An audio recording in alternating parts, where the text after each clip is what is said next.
And good evening, everybody. Let's go ahead and get ourselves started, shall we? Main screen, turn on. Welcome, everybody, to another episode of the Great Ace Attorney Chronicles. It is me, your host, Logic Blade, and we are back, ready to start trial number 4. Last time around, we took the case for Soseki Natsume, a man who was found fleeing the scene of a dangerous stabbing. It's not a murder, but it could easily be construed as an attempted murder, so, I mean, it's pretty close, pretty adjacent to what we normally have to deal with. But yeah, it is up to us to prove that we can defend our client in court without any shady dealings going on for once. That'll be interesting to see. Anyway, let's go ahead and get started, shall we?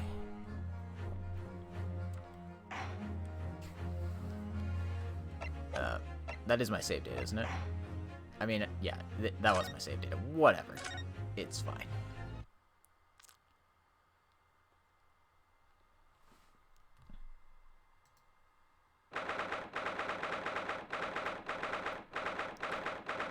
_20th of February, 9:23 a.m.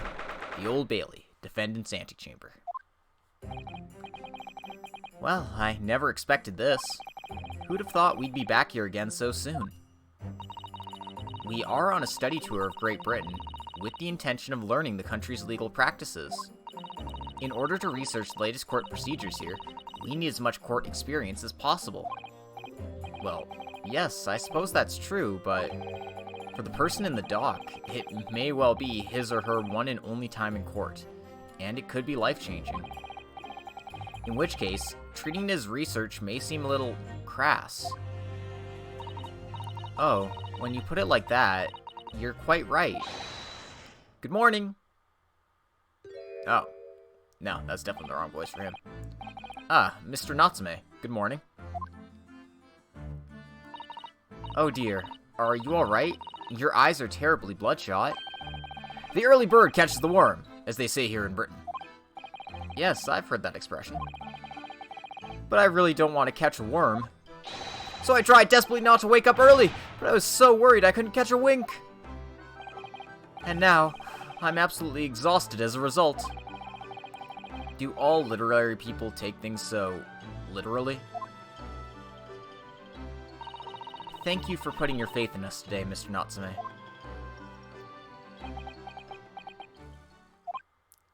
I wish I had 9 lives. My whole future hangs in the balance. I'm too terrified to tremble. Really? Because I can feel tremors in the floor. I can't do this. I can't take it. Although, locum student Mr. Naruhodo Esquire. Yes? I caught a glimpse of the public gallery as I walked by the courtroom. It looked like the opening night of the opera. There were so many people. I had no idea my case was such a notorious affair here in London. Oh, neither did I. Do you know why that might be, Miss Susato? I'm sorry, Mr. Naruhodo, but I have no idea. So that all-knowing look on your face is just coincidence, then, is it? Don't hide the truth from me. It's because of the Reaper, isn't it? Lord Van Zeeks? Is that right, Miss Susato? I purchased as many different newspapers as I could find this morning, and yes, Lord Van Zeeks is on the front page of every one. I knew it!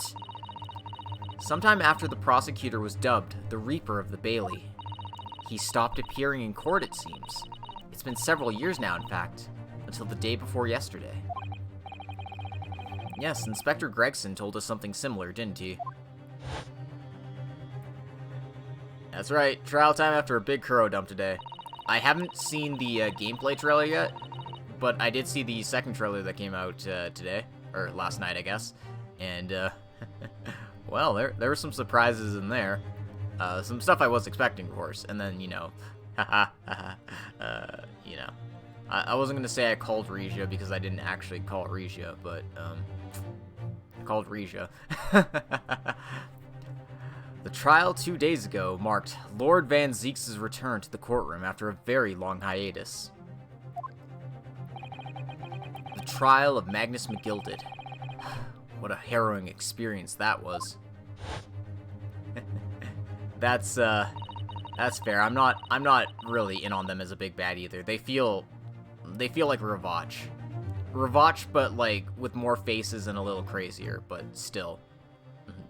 They're Ravach. We're definitely getting a Kuro too, I feel like. I believe that appearance made even greater waves here in the capital than today's. But we wouldn't have realized, of course, having only just arrived in the country.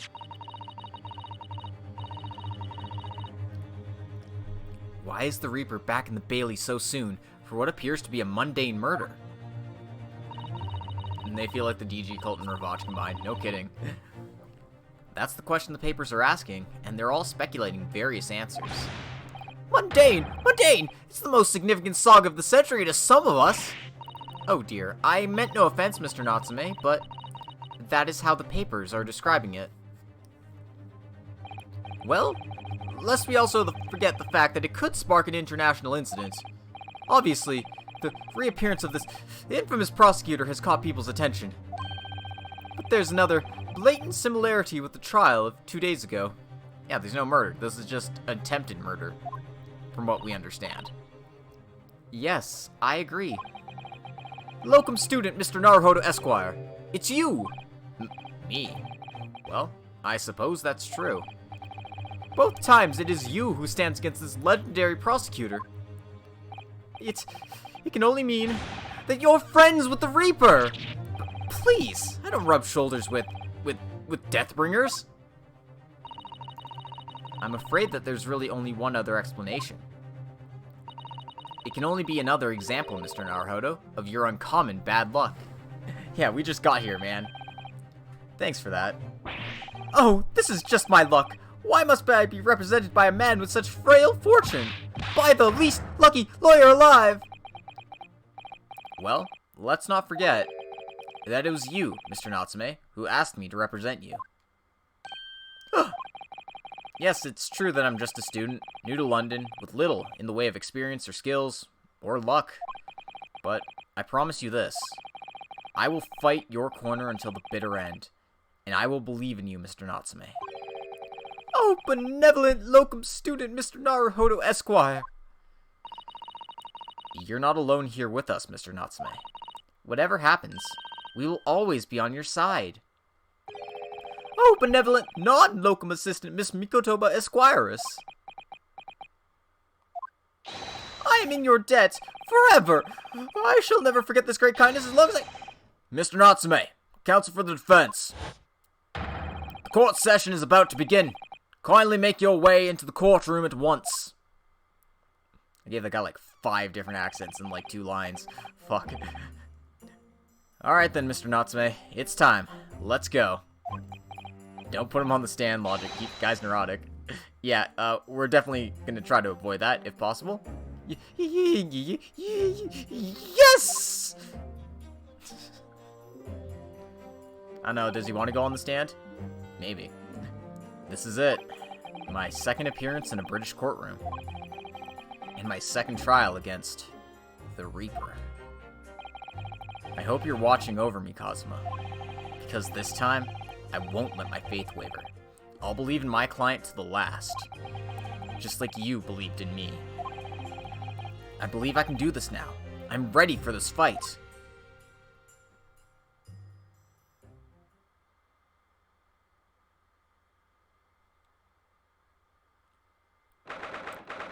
_20th of February, 10 a.m. The Old Bailey courtroom.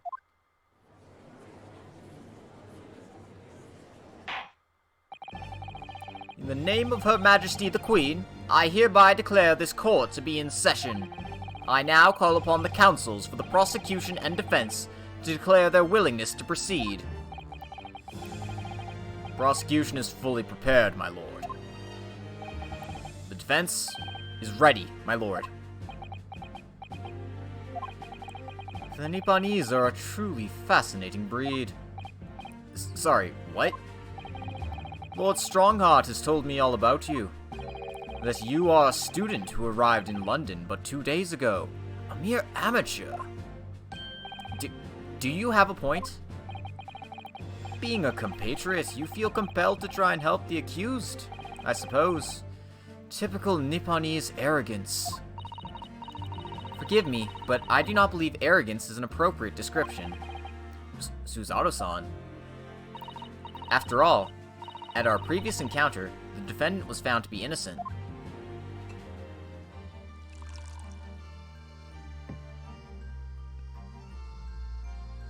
Man, he's pouring the wine already. Very true, and a most fascinating, if dark, trial it was too. The tragic conclusion came later, of course. Here's to the acquitted, and his unfortunate, violent end.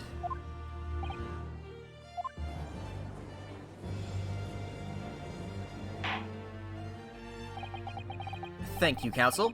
I see both sides are in fine fettle. Now, ladies and gentlemen of the jury, are you ready to carry out your duties here in court as impartial members of the public?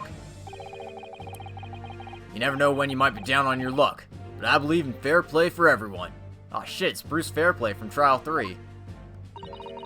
Well, I must warn you, I'm rather more ruthless than I appear. Oh well, not me. What you see is what you get. I'm a peace-loving fella. I'm afraid to say I think it's quite possible that Mustache Foreigner did the deed. Why the hell is his landlady here? Come on, what are we waiting for? No doubt he did it anyway. What the hell is he doing here? I thought he was accused of murder. Well, he was accused by the accused, who was let off. Yeah, sorry, didn't quite catch that. This is not a impartial jury. Guys, this is not an impartial jury. Conflicts of interest, please. Come on, whatever. Very well, let us proceed. Your opening statement, if you please, Lord Van Zeeks. Very recently, Great Britain signed an alliance with a rising power in the Far East. The accused in the dock today is a student from that same land, a certain Mr. Soseki Natsume. And while our country has extended this foreign student the warmest of welcomes, regrettably, the kindness has not been returned. In fact, this student is accused of a most sinister act. Of plunging a knife into the back of an innocent woman who was doing nothing but walking the street. My dude, why'd you wreck your chalice like that? Knife crime. I tell you from bitter experience, those are the worst. Bloody oath they are. Just look at that sallow complexion and short stature. He's one of those dreadful Japanese. Come on, let's get this over with. With me now, everyone. 1, 2, 3. Eh? Sorry? Didn't quite catch that. Racism? In my Great Britain? Why, I never. Pray, forgive the discourtesy of smashing my hallowed chalice here in this great chamber. Allow me to call the first witness to the stand. Very well. Bailiff, lead the inspector in, please.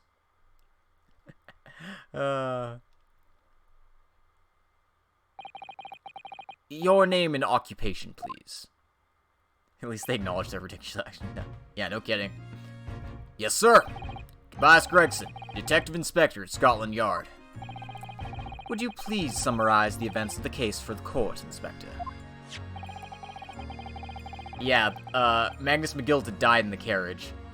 Somebody set him on fire. We don't know who. We have so many unanswered questions about that case.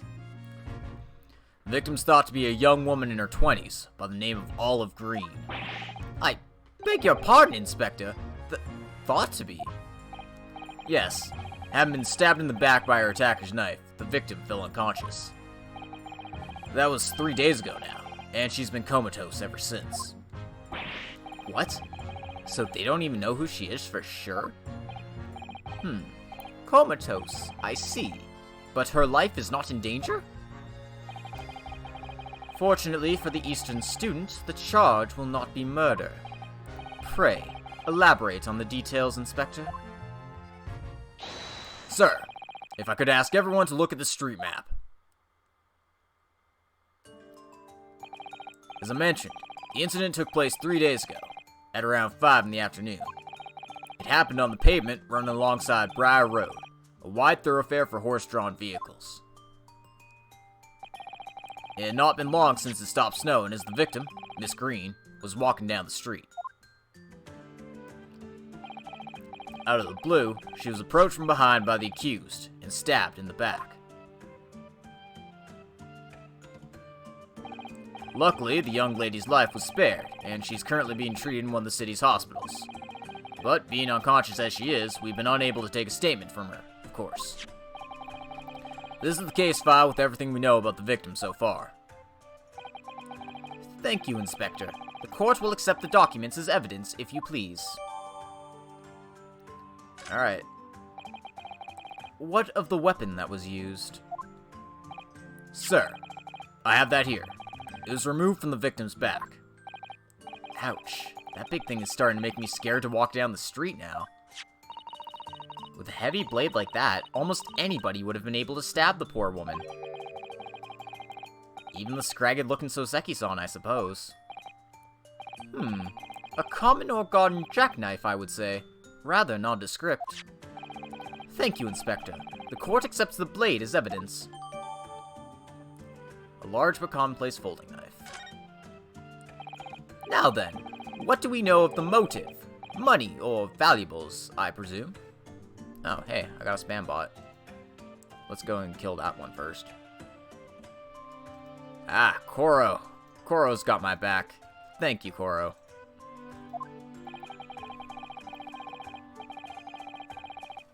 From what we can tell by looking at the woman's possessions, it seems like she's a poor student herself.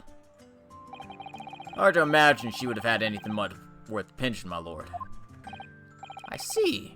Well, in that case, are we looking at some deep-seated resentment toward the victim? I'm afraid I couldn't say. Apart from visiting secondhand bookshops, the defendant, Mr. Natsume, doesn't appear to get out much. At this moment in time, we haven't been able to establish any sort of connection between him and the victim. Yes! If theft and grievance had been ruled out as the motive, what reason could Mr. Natsume possibly have had for stabbing the young woman? Yet you arrested the man in spite of that, in a totally unjustified and heavy-handed way. Objection!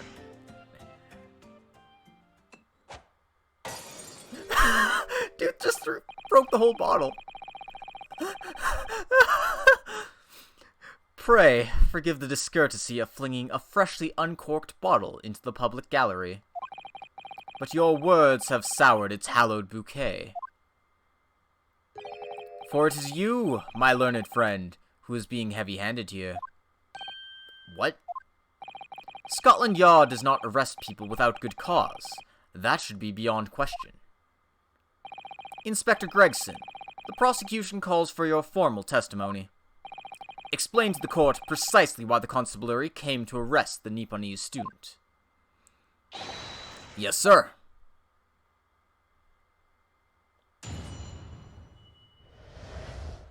Mr. Natsume's arrest.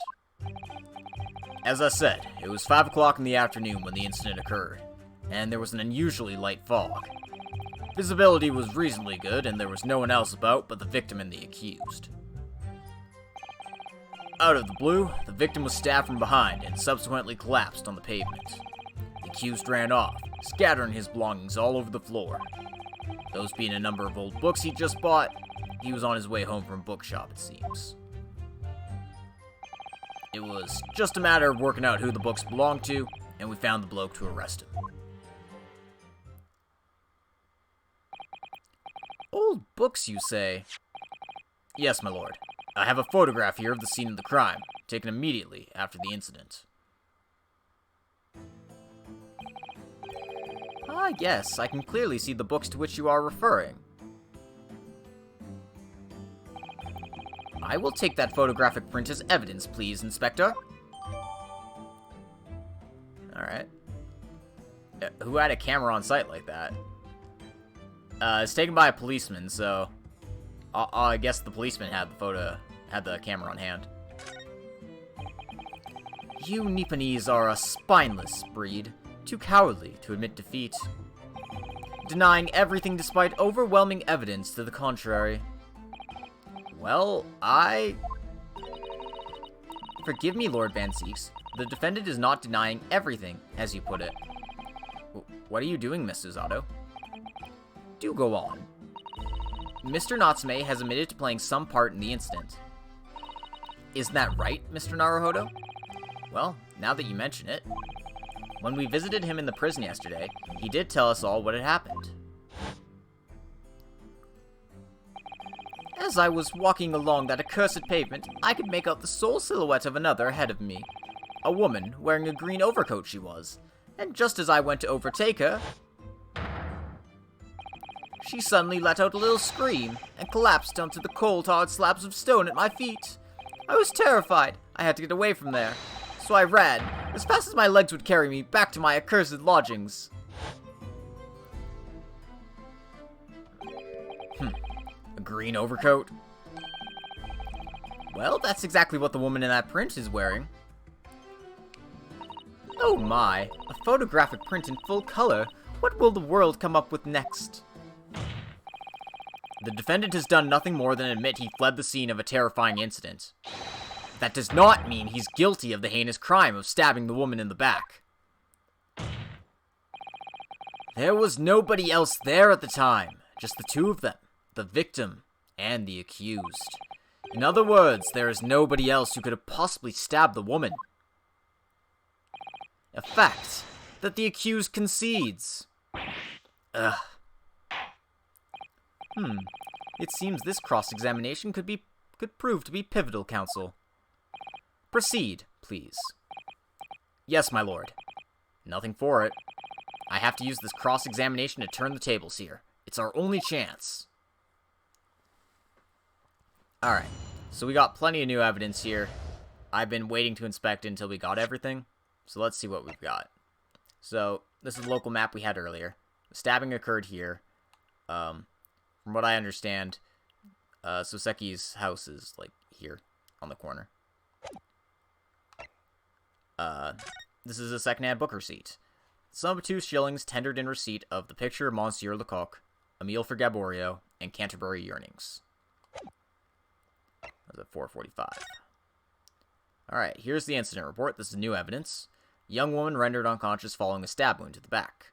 Victim was olive green, a female, stout build, early 20s. Location, pavement of the Briar Road, east side. Reporting officer, Rowley Beat. The victim remains unconscious. Her name was gleaned from her personal effects. Other details are unknown. Apart from the single stab wound from the large knife, no other signs of injury were reported. The assailant was seen running away by the reporting officer and was successfully arrested the following day. So, here's our murder weapon in question.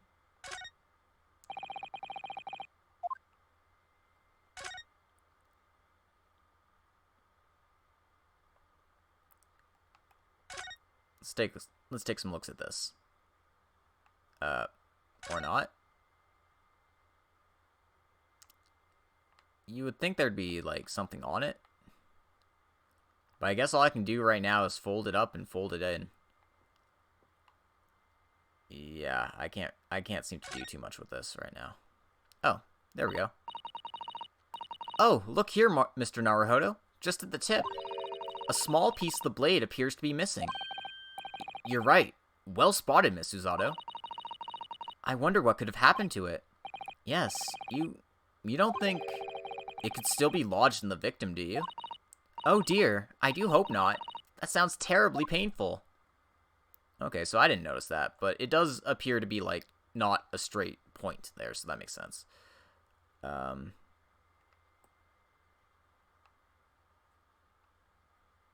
guess that's it. Yeah. Alright, and here's the crime scene photograph.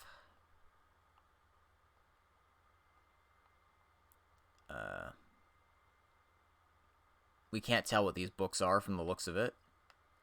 But 3 books makes sense. Okay, let's go press some statements, see what we can learn.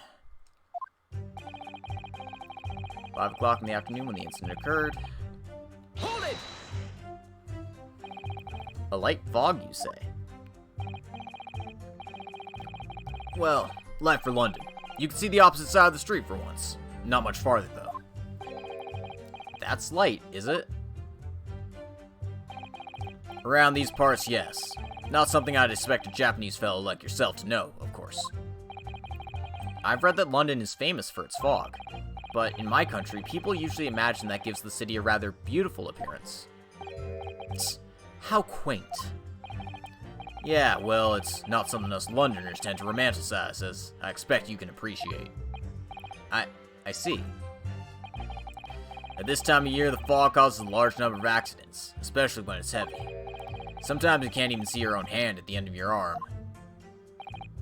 Indeed. The other day, I was very nearly trampled by horses before I could see the carriage they were pulling. Ugh. Suzawa-san and I should definitely remember to stop, look, and listen. However, on the day that concerns us, the fog was somewhat lighter than usual. A fact no doubt lamented by the accused.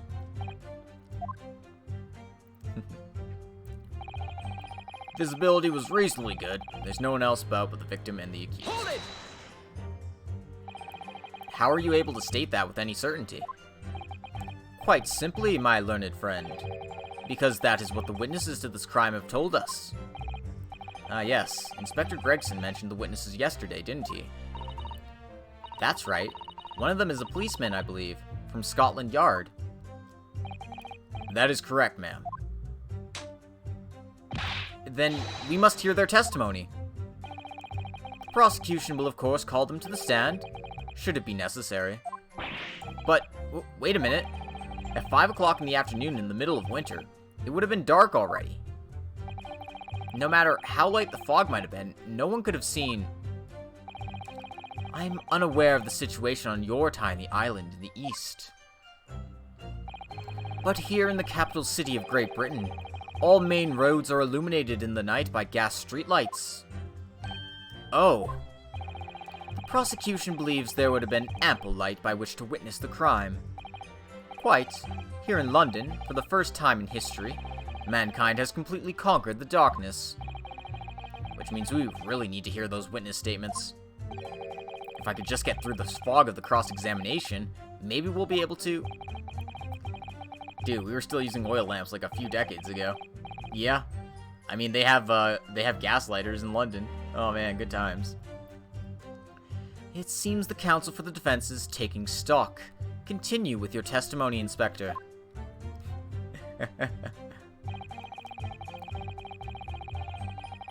Hold it! From behind, you say? That's right. As you can see from this print. Yes, quite so, Inspector. The handle of the weapon is clearly protruding from the victim's back. And you say this poor woman, Miss Green, remains in a critical condition. Comatose, no less. I'm afraid so, my lord, yes. She's being treated at Bart's. I was hopeful that she'd come around before the trial started so I could take a statement, but it wasn't to be. Yes, that is indeed a pity.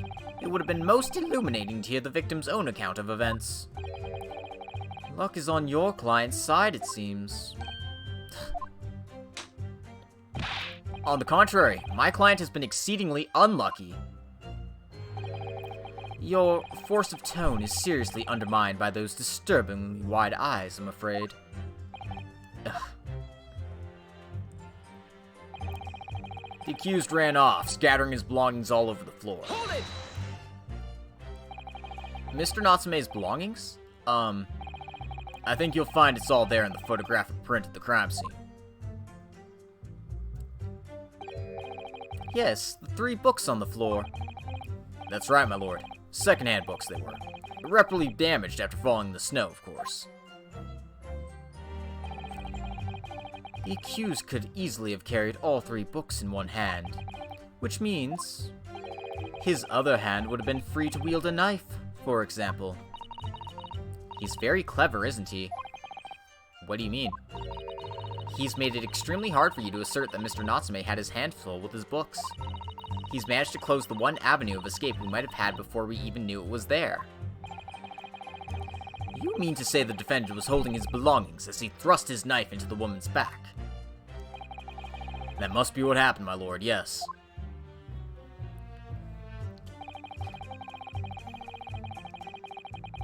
Hold it! The defendant apparently visits a secondhand bookshop on a daily basis. Yes, so I understand. A shop full of old English literature. I commend the accused on the lofty subject matter of his scholarly attention. Bloke's room was stacked floor to ceiling with those musty old books. Can you tell us more about the bookshop in question, please, Inspector? Well, if I must, I'll have to ask you to look at the street map again, I'm afraid. Closest secondhand bookshop to the accused lodgings is this place here, Bourbon Books. A little place on the corner of Briar Road and Mearscombe Street. Oh, hold on. See what it says there? That says your books. That's a different bookstore. All right. Contradiction.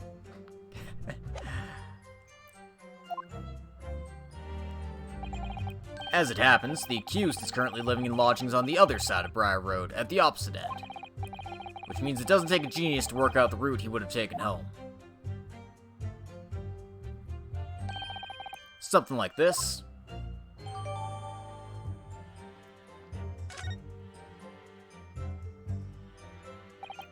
Yes, I concur with your conclusion, Inspector. The defendant would certainly have passed the scene of the crime on his way home from that particular shop. Mr. Naruhodo, I think that what the inspector just told us could turn out to be of vital importance. Yes, I agree. The most important point that the inspector just made being the name. I mean, the location's also important. I think the location's more important for what we need right now. This is one of those traps.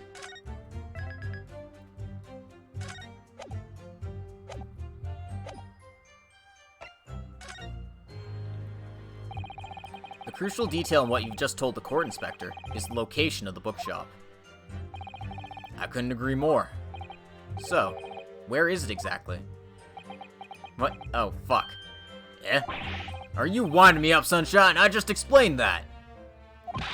I got the map out and everything, used red bloomin' ink, and drew the bloke's route home on for you.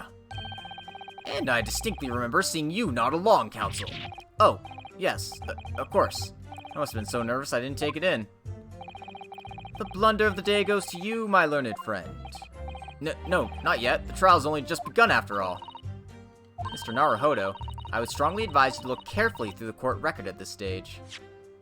Okay, yeah, like I said, this was a trap. The location is important, but that's not what they were asking. Even though it sounded like that's what they were asking.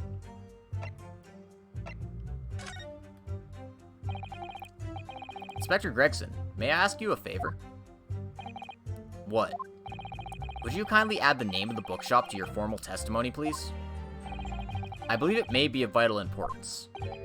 Maybe. Oh, well, you know, I mean, yes, it could be a very important clue. That's the classic Phoenix, right? I'm bluffing, but don't call me out on it, please.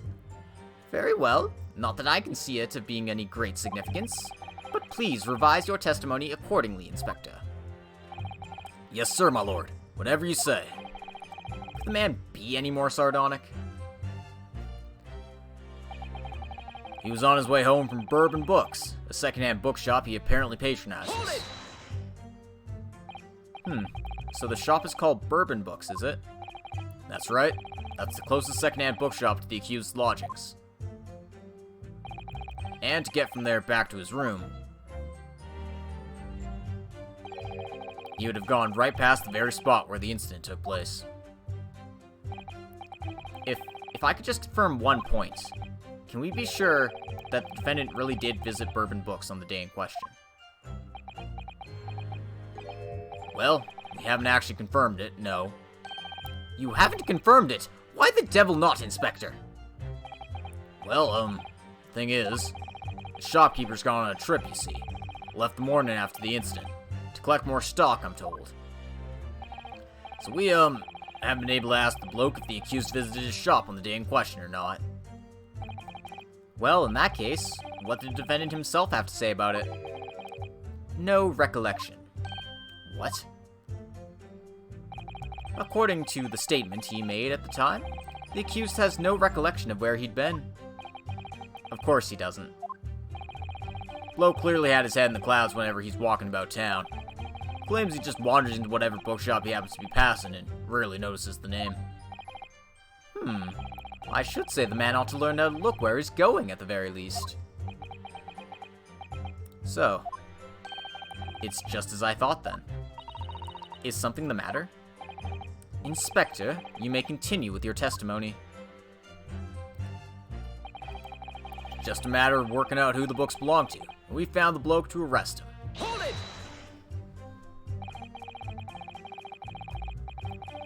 You asked for the help of the famous detective, Herlock Sholmes, to locate the defendant, I believe. Stuff and nonsense. Sorry?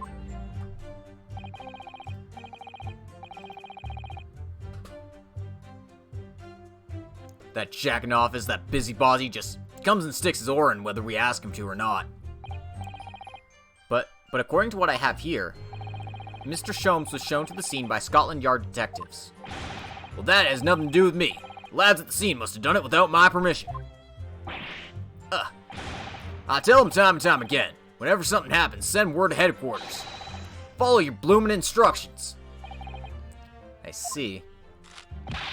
That meddler gets his hand on any details, we'll all be reading it in Rance magazine next month. And you can bet your last farthing that I'll be in there too, stripped of all my hard work on the case. Yes, Mr. Sholmes. No, Mr. Sholmes. Aren't you clever, Mr. Sholmes? That's all the thanks I'll be getting. Inspector, if the man is proving detrimental to the Yard's activities, perhaps I should step in and deal with him. Ah!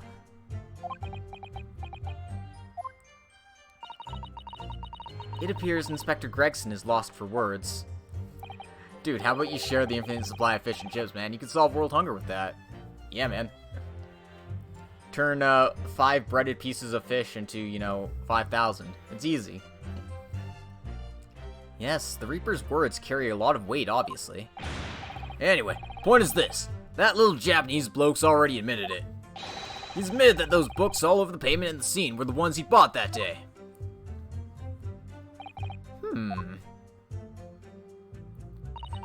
What do you think, Mr. Naruhodo? If you're unable to sway the jury during this cross-examination, I'm afraid that Mr. Natsume's fate will be sealed? Yes, they're sure to find him guilty. So one way or another, I have to expose an undeniable inconsistency in the inspector's testimony. Well, luckily for me, I have one.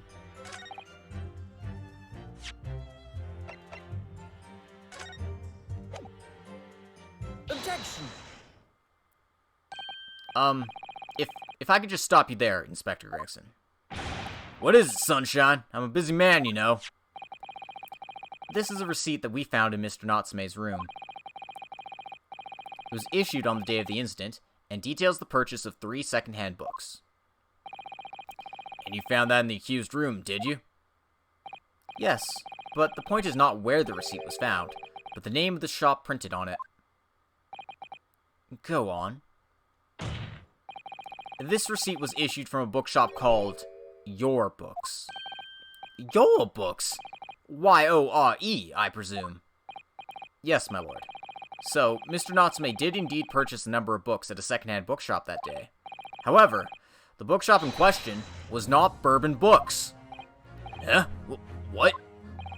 Inspector, do you know of this other bookshop? Yes, sir. Your Books is another second-hand bookshop not too far from Bourbon Books.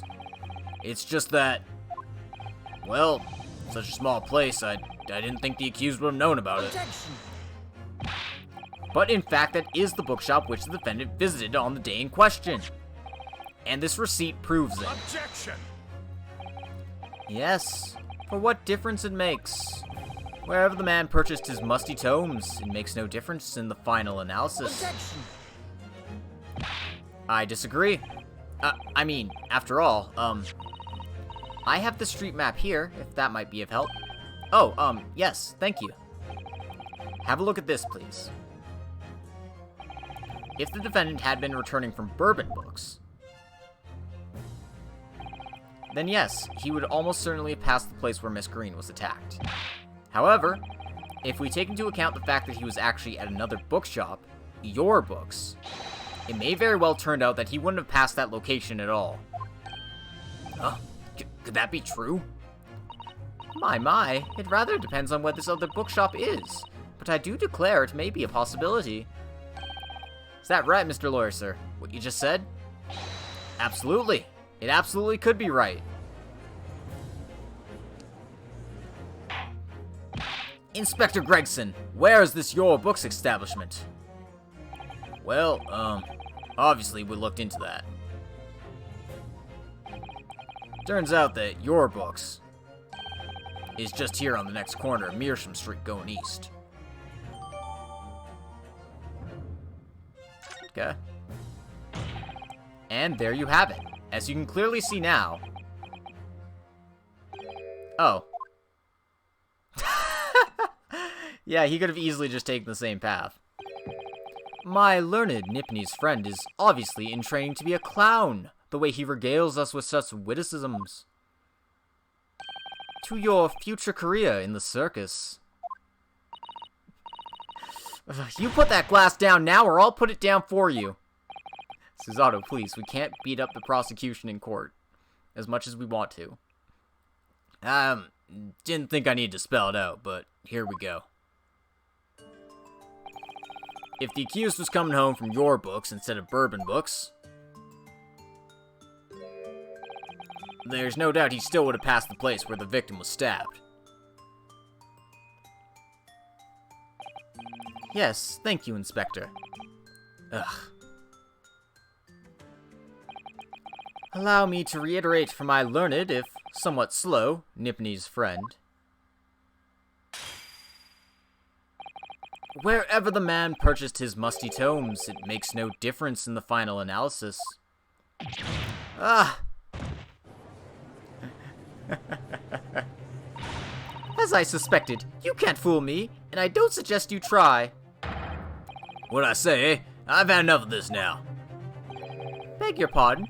Terribly sorry, but would you mind repeating that? Mr. Naruhodo, we mustn't give up. What do you mean? If the prosecution's assertion is correct, the members of the jury may very well decide that Natsume is guilty. She's absolutely right. We must think.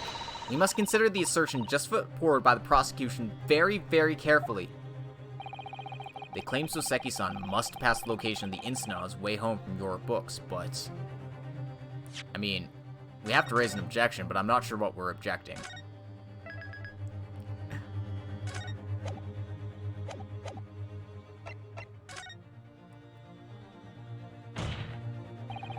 The assertion just made by the prosecution is fundamentally flawed. Explain yourself, counsel. Yes, my lord. You can see what I mean on this map. When returning from Your Books to his lodgings, Mr. Natsume could have followed the route suggested by the prosecution. However, that isn't the only conceivable route to take between two places.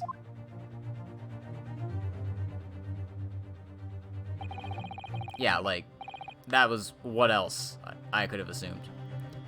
If the defendant used these streets, look what happens. He arrives back at his lodgings without passing the location where the victim was attacked. Objection! Talking back to a clown is a fool's errand, of course. However, I feel compelled to point out that that route is what is commonly referred to as the long way round. Ah. On a cold winter's night, why would any man choose to take a longer route home?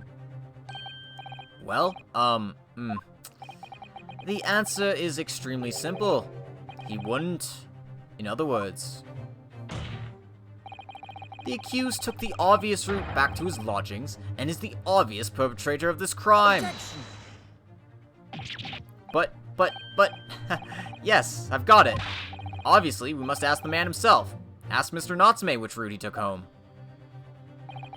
I have already informed the court of the accused's response to such questioning. He claims he has no recollection. That's right. As I said, the bloke seems to spend his time outside wandering aimlessly from A to B. That day was no exception. He says he doesn't remember where he was or which route he took home. I don't believe this!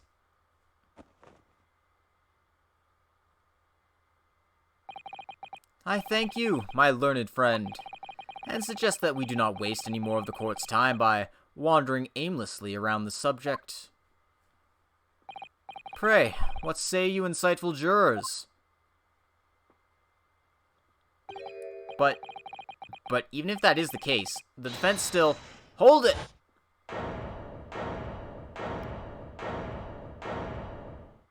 Not again. I agree with Lord Van Zeeks. Wholeheartedly, in every way. What? I don't believe it. Does this mean... We members of the jury are completely convinced now. Very well.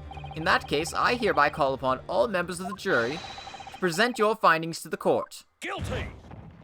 Guilty. Guilty. Guilty. Guilty. Guilty. Ah. Beans. Well, shit, guys, we fucked up the trial. Thank you all for coming to, lame attorney. It would appear that the jury's leaning is unanimous.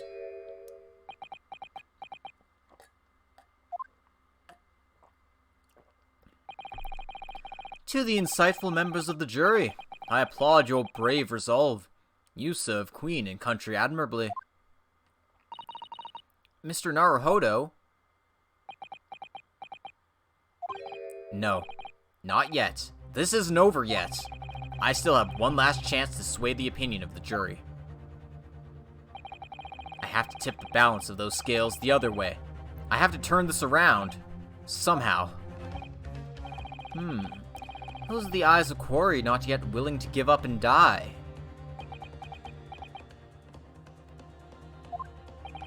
So I presume you intend to wield your rights again in this trial. Rights of the defense written into antiquated British law that should have been buried long ago. Call it antiquated if you will, but it's the defense's prerogative to carry out a summation examination if it so chooses. Very well, counsel. In accordance with the letter of the law, we shall proceed with the summation examination. Are the members of the jury ready, Mr. Foreman? Of course we're ready. I'm all too familiar with that Nipponese whippersnapper and his onkus refusal to throw in his alley. Very well, then. Ladies and gentlemen of the jury, you will each explain on what grounds you have determined the defendant to be guilty. Alright, time to turn this case around with some judicial findings. For pity's sake, the little Nipponese oddity already admitted it himself, didn't he? If he said that a woman in green collapsed before his eyes, why, it could have only been the victim. The man wouldn't have gone around the houses on his way back from the bookshop, not in winter. So the poor woman was attacked from behind, was she? How dreadful. I really don't care. Can't we just wrap this up now? I got work to be doing.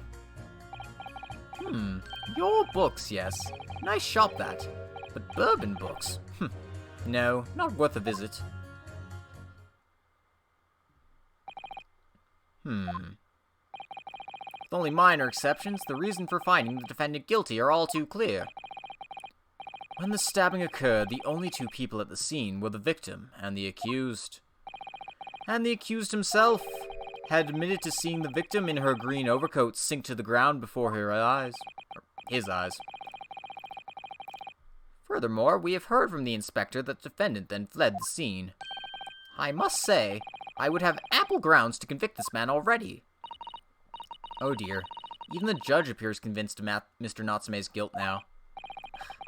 Why do you have to run away like that? And how are we supposed to believe in some phantom attacker that nobody could see? This is impossible. How can I possibly make a case for the defense? Mr. Naruhodo, this is no time for grumbling. If we want to force the trial to continue... Yes, I know. I have to turn the tide. I must make the jurors change their mind. Well, 4 of them, at least. Exactly. We have no choice but to forge forward. Ooh, my voice is cracking a bit. You have the floor, counsel. Begin your summation examination. Yes, my lord. I just need to keep this trial going somehow. Whatever it takes. Come on, Ryunosuke. You can do it. Alright, let's figure out what to pit against each other. I see Gregson's also just hanging out in the back here. For pity's sake, he said that a woman in green collapsed before his eyes. Why, it could have only been the victim. The man wouldn't have gone around the houses on his way back from the bookshop, not in winter. So the poor woman was attacked from behind, was she? How dreadful.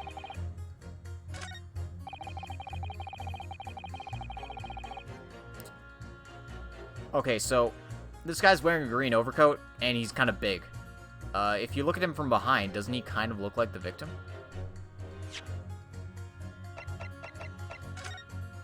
I mean, not all the way, of course, but just enough to seem believable. This guy went to your books as well, apparently, and doesn't like bourbon books. So what I want to do is pit 6.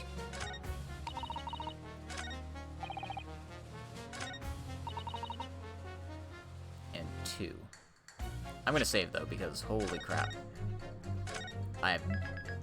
Again, with these things, I'm never 100% sure of what I'm doing here. Objection! Those 2 statements clearly contradict each other. Hold it! The music didn't change, though. Sorry, but as foreman of the jury, I have to object. That's complete nonsense. That's what loading saves is for. Alright, let's try that again. The man wouldn't have gone his way around the houses on the way back from the bookshop, not in winter.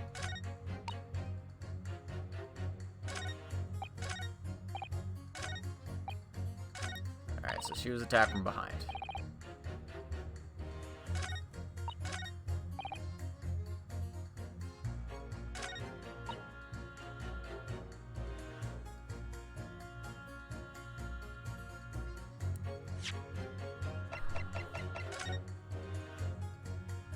There's nothing the crime scene can tell us, can it?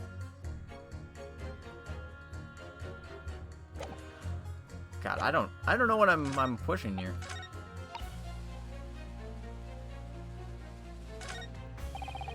Okay, so the second thing I want to try is 1 and 3. He admitted himself that he has no recollection of events. If he has no recollection of events and his head is in the clouds, why wouldn't he do this? I mean, 5 seems useless to me.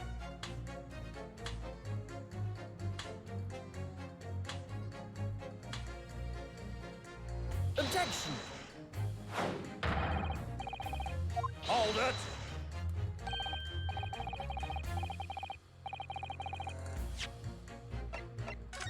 I'm not doing a good job of this, am I? I'm not sure what I'm supposed to be doing here. Holy shit. I'm bad at this.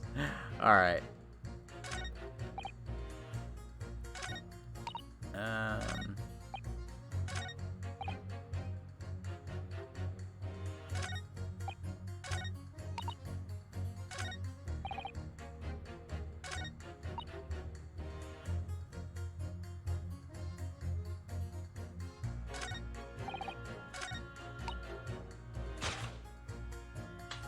Objection! Hold it! Now I'm just trying shit.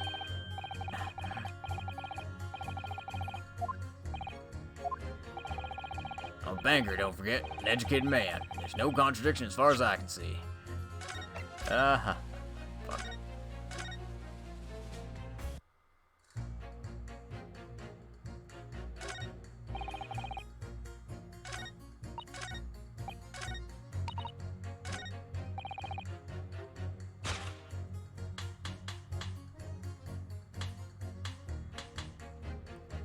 Am I to assume it was the way that she was facing is like the big deal? Objection! No. Hold it! I have no freaking clue what I'm doing here. Alright, what the hell's the contradiction? Like, statements 6 and 5 feel useless to me. This guy admitted it himself, didn't he? What exactly did he admit? Well, he went to your books, that much is clear. The victim collapsed from behind. So, if he was going this route, he would have supposedly stabbed her here and then ran off to his house. Which, okay, makes sense, that's fine.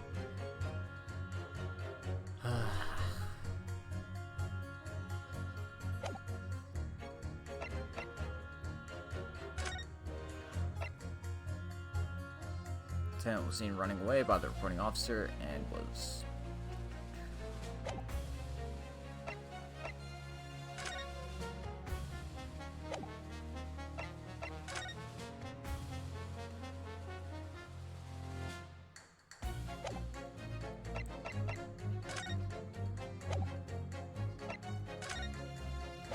Yeah, I seriously have no idea what I'm supposed to be pitting here.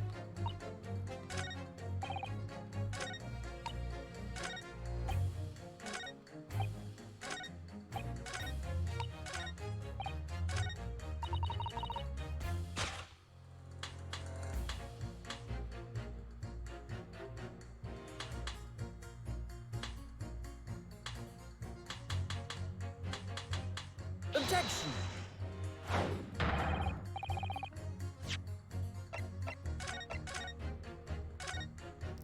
Luckily, the judge doesn't know that we're a Time Lord. Otherwise, well, I mean, I can just do process of elimination, get this over with eventually, right? I feel like statement 2 is a problem statement. Like, this is a statement rife with contradictions. It could easily have been somebody else. Objection! Alright.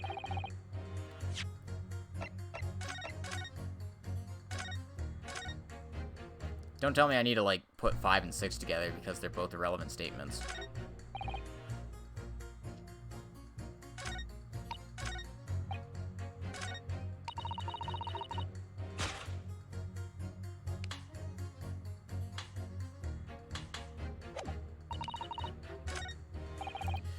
Oh, I have no idea. Let's... Objection! Apparently they don't.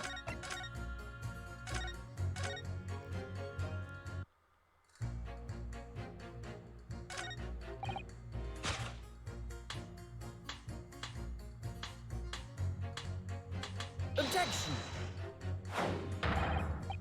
Hold it!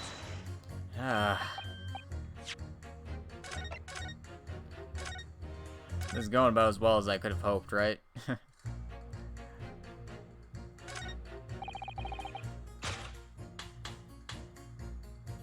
Objection!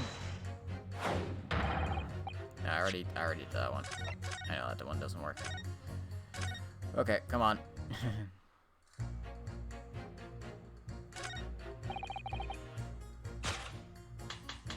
Objection! Hold it!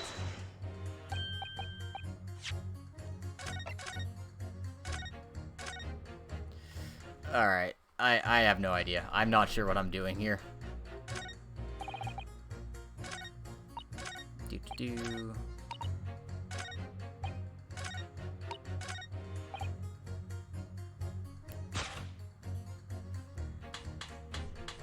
Not in winter. Is this a contradiction? No.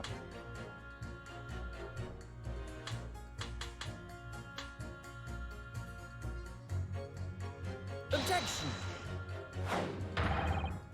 Hold it!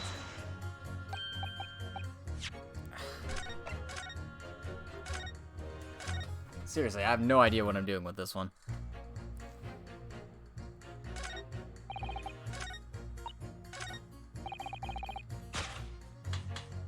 Objection! Oh dang, Logic, you ever played Yakuza? Hold it! I tried playing the first game. Well, not the first game. Yakuza 0 is not the first game. I played Yakuza 0, and I got about 2 hours into it. Kuze kept kicking my ass, and I stopped having fun with it. So I was just like, okay, yeah, this isn't for me. Which is probably a shame, because I know that Yakuza is more than just the fighting game. But I really hate the fighting stuff, so it wasn't for me.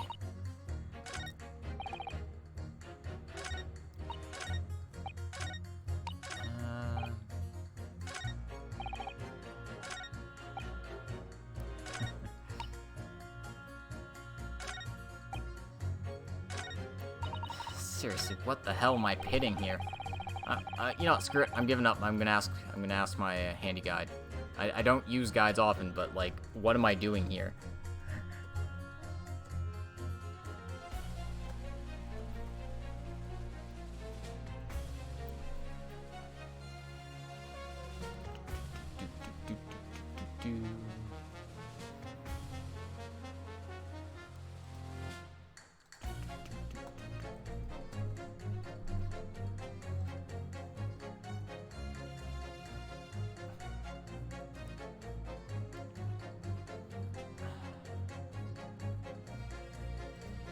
I'm stupid. I forgot I could press statements in this. Oh my god. God fucking damn it. Of course. I was like, oh, I have to pit statements. No, I forgot I could totally press these statements. Ugh, I'm an idiot. No wonder this wasn't working. Hold it! I totally forgot I could press statements for this. That's entirely what my problem was. Oh my god. Alright, let's get some more information. Jeez, I'm sorry, everyone. I'm bad at this game. I swear. Excuse me, but... aren't you... Yes, that's right. I was in the witness stand myself just 2 days ago. Yes, I had a feeling I knew your face. Or the side of it, anyway. If I remember correctly, you're a banker, aren't you? That's right. After the gold rush down under, I came back to London to work. Revoke your law license. No kidding. And it was all going swimmingly until you started fossicking around. Bruce Fairplay was a man of repute. Sorry? Don't think I've forgotten how you treated me the other day. You had me and that young hatter pegged as criminals. Oh, well, you know, water under the bridge.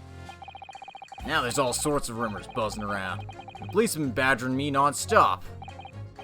If I could turn back the clock... Well, anyway, I don't know about the hatter. At least I'm in the clear now. And free to make up my own mind about who's guilty and who isn't. Thank goodness. Alright, maybe I might struggle to change this man's mind, given our awkward history. Oh dear, I wonder what's become of Mr. First now. He said that a woman in green collapsed before his eyes. Why, it could only have been... Hold it! You're right that at the time of the incident, the defendant admits to having seen someone wearing a green overcoat walking ahead of him. Well, quite. That's precisely my point.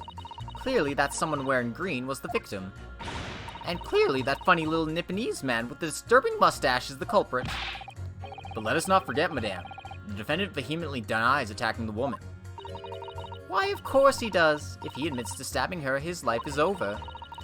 This man is obviously a liver-faced coward. Honestly, claiming the woman simply collapsed before his eyes. But if that's a lie as you're suggesting, do you not think he could have concocted something more credible? Oh, I really couldn't say. After all, you are foreign. Who's to say what goes through your funny little minds? I can tell you what's going through my funny little mind right now, but you wouldn't like it. I do declare the man has already made the admission. He himself has stated that there was nobody else around. Surely the conclusion is obvious. No one else could have possibly committed this awful crime. Ugh. If no one else could have done it, the accused must be the man. Really, it couldn't be more simple. Your argument is compelling in its simplicity, I must admit. Oh my, you are too kind, my lord. That went well. For her. Racism. People are saying that the voice of Kiryu is likely to be the Thousand Oathbreaker. That's interesting. I just can't imagine Kiryu playing a bad guy. Hold it! But you can't deny that there are other routes Mr. Natsume could have taken from your books. Oh yes, like you drew on the map, you mean. What was it? Calabash Road or something? Precisely. But it seems to me that what counts is whether the little Japanese fellow actually went that way or not. Well, yes, that's true. And at the moment, there's no proof that shows he did, is there? Well, yes, that's true as well. And as I understand it, the accused himself doesn't remember which way he went, does he? Well, yes, that's annoyingly true. Winter nights are dark and cold, so the way I see it, you'd want to get home as quickly as possible. Well, yes. Why is all this true? So really, the only thing that makes sense is that he went home along Briar Road. I'm supposed to be convincing you here. I've given it a lot of thought, you know. I didn't just make up my mind on a whim that he did it. I mean, if there was some logical reason why he might have gone the Calabash Road way, it'd be different. I'd be happy to reconsider my position in that case. Honest, I would. A reason why Soseki-san might have taken the longer way home. Yes, a good reason. I don't imagine you'll be able to sway this young man's opinion without one. So the poor woman was attacked from behind, was she? How dreadful.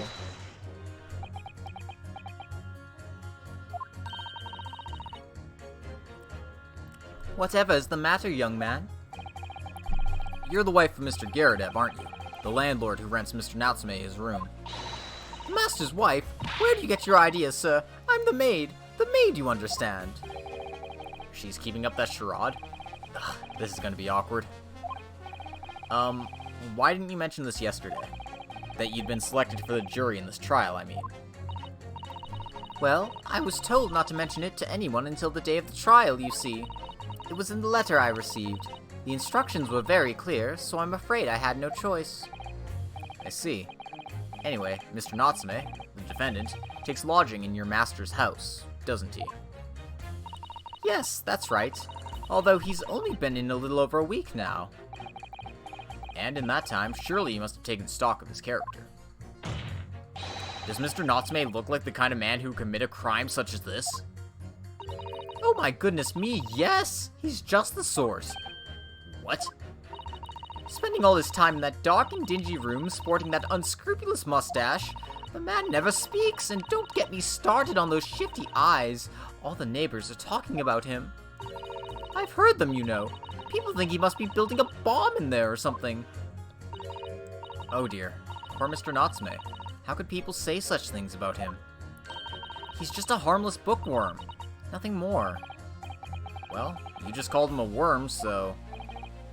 Anyway, I'd better be careful about inviting this maid to speak. She said enough damning things already.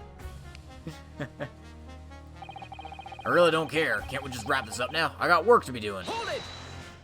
Yeah, let's get something relevant out of him. A man's life is on the line here, sir. This will take as long as it takes. Don't get clever with me now, son. My life's on the line, too. So's my family's. Ah. Lexi, you wouldn't understand, but a laborer like me can't afford to take time off. If I don't work, I don't eat. Neither do the wife and kids. Oh, I see. That must be very hard. I go to the union every morning to find out what needs doing. If you're late and the work's taken, it's tough. This time of year, there's water and gas supply pipes bursting left, right, and center. They're after cheap labor to get the roads dug up to fix it. It's a hard slog from dawn till dusk it is. So, you were out digging up the roads on the day of the incident as well, were you? That's right. In fact, if I remember rightly, it was just around the corner from where it all happened. By that old bookshop it was. What? Another coincidence? That's right. Meersham Street it was. Meersham Street. On the map, Mr. Naruhodo, there are only 3 named streets. So yeah, it could have been either one of those. Juror number 5, I need you to add that information to your formal statement, please. What's the point in that? Can't we just get this business over with now? Please, sir. It's important. Fine, I'll do it then. Digging up Meersham Street from dawn till dusk. let's press this statement as well. Sorry. Fold it, you say? Fold what? No, what I said was hold it. What I wanted to ask was, do you visit your books often? I like the old books they have in there, yes. I enjoy reading them over a nice cup of old tea. That's my daily routine, you see. Same thing every day, including the day you're all talking about. And at what time did you visit your books on the day in question? Well, I was picking out books in there all afternoon, and it would have been just before 5 that I left. That's my daily routine, you see. Same thing every day, including the day you're all talking about. Just before 5, you say? Exactly when the victim was attacked. Are you sure about the time? Oh yes, no mistake there. I remember it well. I'm not about to forget that day in a hurry. Not after the dreadful time I had. What do you mean? Well, I was walking down Calabash Road when I slipped on the ice and dunked my head. It's always worse after the snow stopped falling. That's when it's most slippery. Knocked myself clean out, I did. I really thought my number was up. Wait a minute. Let me get this straight. This happened on Calabash Road. That's right. I live in Cornpipe, you see. Heading down Calabash Road is the quickest way for me to get back to your books. Juror number 6, I must insist that you add that information to your formal statement. It may very well be extremely significant. Sorry. Extremely sick? No, I'm quite alright now.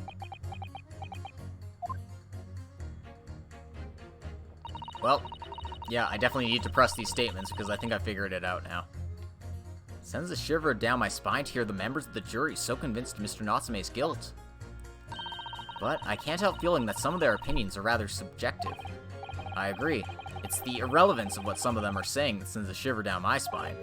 Still, at least some of their assertions don't actually incriminate Mr. Natsume of anything. That's something. We must use that to advantage, Mr. Naruhodo. Cunningly! Yes, you're right. Let's listen to the jurors again, carefully. And if any of their assertions are at odds, I'll pit them mercilessly against each other. Yes, don't hold back. Pit them all against each other. Alright. That's all the statements pressed.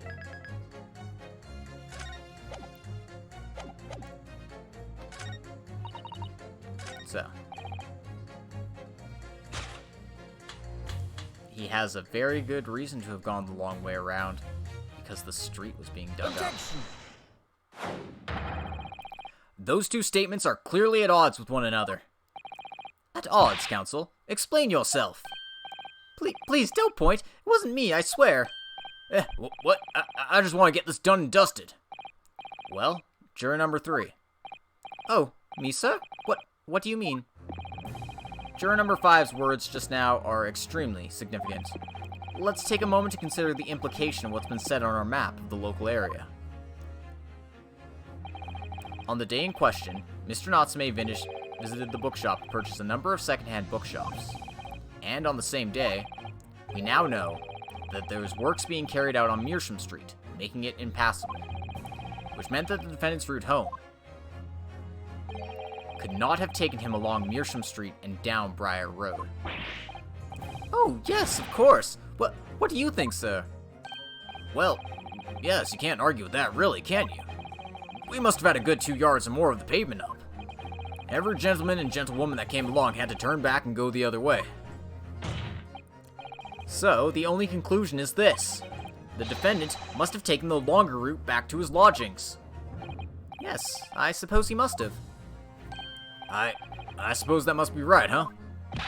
Juror number 3, you said the following. The man wouldn't have gone around the houses on his way back from the bookshop. But we see now that he had no choice. Yes! My lord, Mr. Judge, sir, if I may. Yes? I don't think in all good conscience that I can say the man guilty now. Yes, I'd like to see this trial continue so we can get to the bottom of what really happened.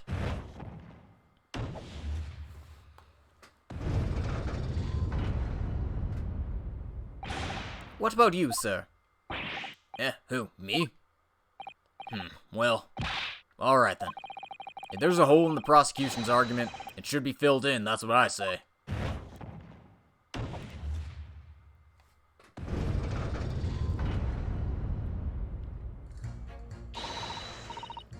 Oh, well done, Mr. Naruhodo. That was wonderful. Well, we've managed to change a couple of minds at least. It strengthened our position somewhat. Yes, and it'll prompt the other members of the jury to reconsider their stance as well. They'll be asking themselves if their current leanings are really right or not.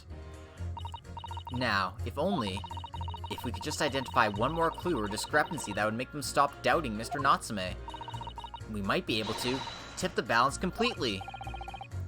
Yes, that's exactly what we've got to do. Van Zieks is looking back to bring this trial to an early conclusion. That's what we have to prevent, by whatever means we have at our disposal. Thank you, Counsel. On with the summation examination, please. Yes, my lord.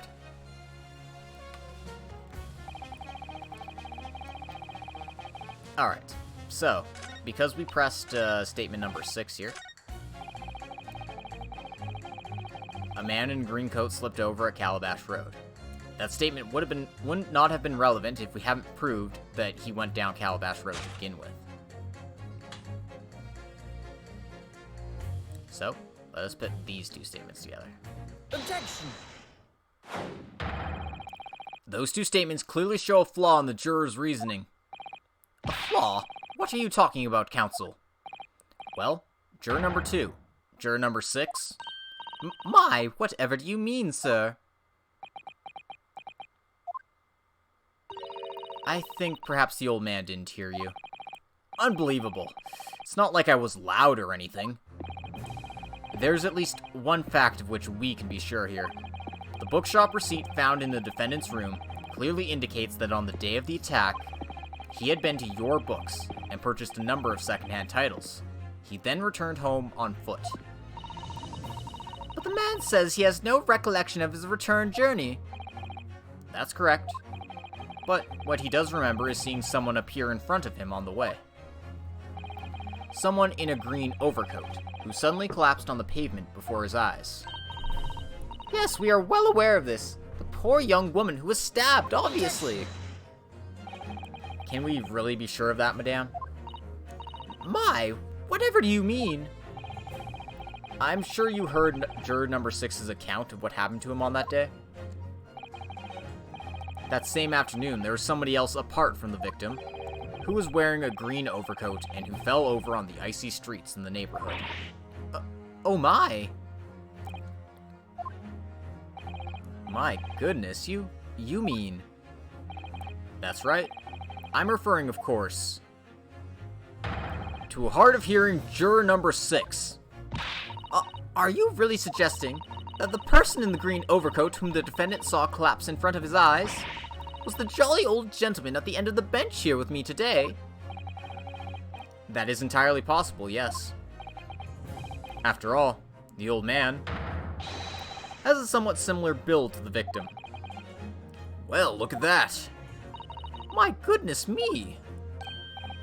Sorry, you need a pee? And crucially, we know precisely where the old man in the green overcoat fell. On Calabash Road. Therefore, if the person Mr. Natsume saw collapsing in front of him was in fact juror number 6, it means the defendant must have taken the long route back to his lodgings. And if that's true, then clearly, the crime scene on Briar Road where the woman was stabbed was not on his way home. Oh my. You idiot, old man. If you hadn't been so daft as to be roaming about there, we'd have boxed this off hours ago. And really, what were you thinking, wearing such a befuddling coat? What'd you say to me?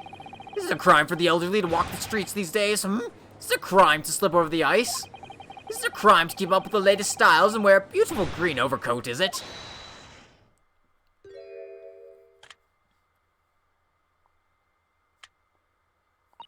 My lord, I do hope it won't cause any inconvenience, but... You'd like to change your leaning, I presume. I do declare that I would. I should like to call for a verdict of not guilty. Thank you. And I would too. What? Is it a crime to change your mind? Is it? Well...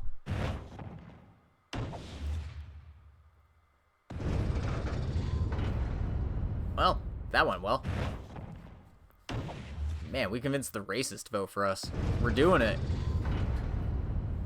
They say justice is blind. Well, that summation examination has concluded with a rather large shift in opinion. The ayes 2, the noes 4, so the noes have it. Not guilty, they say. Which means we no longer have a consensus among the members of the jury. The trial will continue. Objection!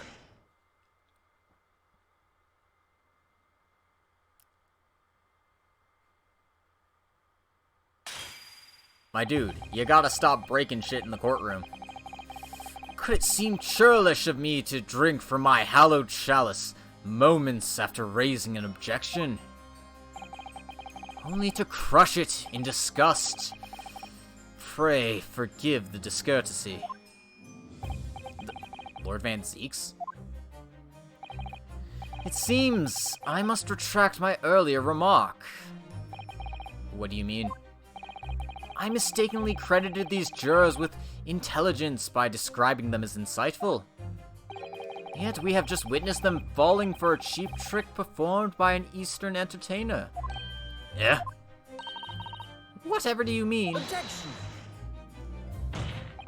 I haven't tricked anyone. Everything I've said is the truth. Indeed. Stalwart juror number 5 was undoubtedly repairing the road, as he claims. I believe you said it was a good 2 yards of the pavement which you have excavated, sir. That's right. Took me the whole day and they paid me a measly tuppence for it. Now, my learned Nipponese friend, tell me, do you have any notion of the distance that 2 yards represents? Well, if I'm honest, I don't have a clue, no. 2 yards is a little less than 2 meters. Less than 2 meters? That's not much at all. In other words, a distance readily vaulted by anyone of moderate vigor. Would you not agree, my stalwart friend? Me? Well, I can't say you're wrong, no. What? And did you perchance erect a sign to prevent pedestrians from passing the site of your works? Yeah, I wouldn't dream of it. What a waste of time. Need to convert to the metric system, Britain. Yeah, no kidding. No coaches would have had any hope of passing anyway, and we just turn any gentlefolk back when they come. Kids just jump right over us all the time. The accused is no gentleman, as far as I can see. I have little doubt, however, that he could spring over a 2-yard trench in his meanderings around town. Is that true? Is it? The incontrovertible truth is, the books just purchased by the accused were found at the scene. There can be no doubt that on his way back to his lodgings, Mr. Natsume walked down Briar Road. Ugh, crushed in a single sentence. And, old man, cold man, you can talk. You say that around 5 o'clock in the day in question, you slipped and fell on Calabash Road. Pray, was there a suspicious-looking Nipponese behind you at the time? Oh, can't say as I remember.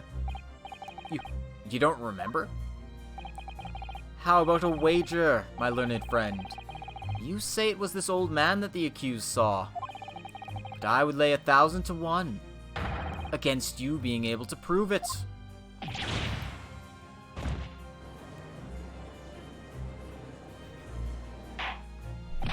Order! Order! Lord Van Zeeks, explain yourself. My lord, if you had such a trenchant argument up your sleeve, why in the world did you not proffer it during the summation examination? I wanted to give this young foreign student the sightseeing experience he no doubt came for. I wanted him to see for himself how the opinion of the jury is so readily swayed. But my hospitality has its limits, and they have been reached, I feel.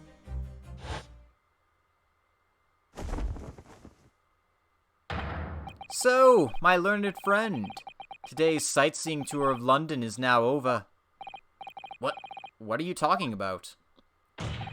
My lord. The prosecution requests permission to call its next witnesses to the stand. Granted. Bailiff, bring forth the witnesses. Its next witnesses? Mr. Naruhodo, do you not remember? We've been told on several occasions that there were eyewitnesses to the incident. Yes, I remember. One of them being a Scotland Yard policeman, no less. I'm afraid that's likely to be the prosecution's next witness. Alright, no matter who Van Zieks brings to the stand as witnesses, and no matter what they say, I believe in Soseki-san.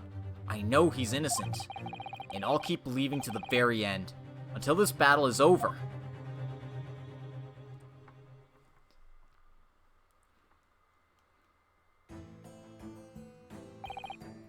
Witnesses, please state your names and occupations for the court.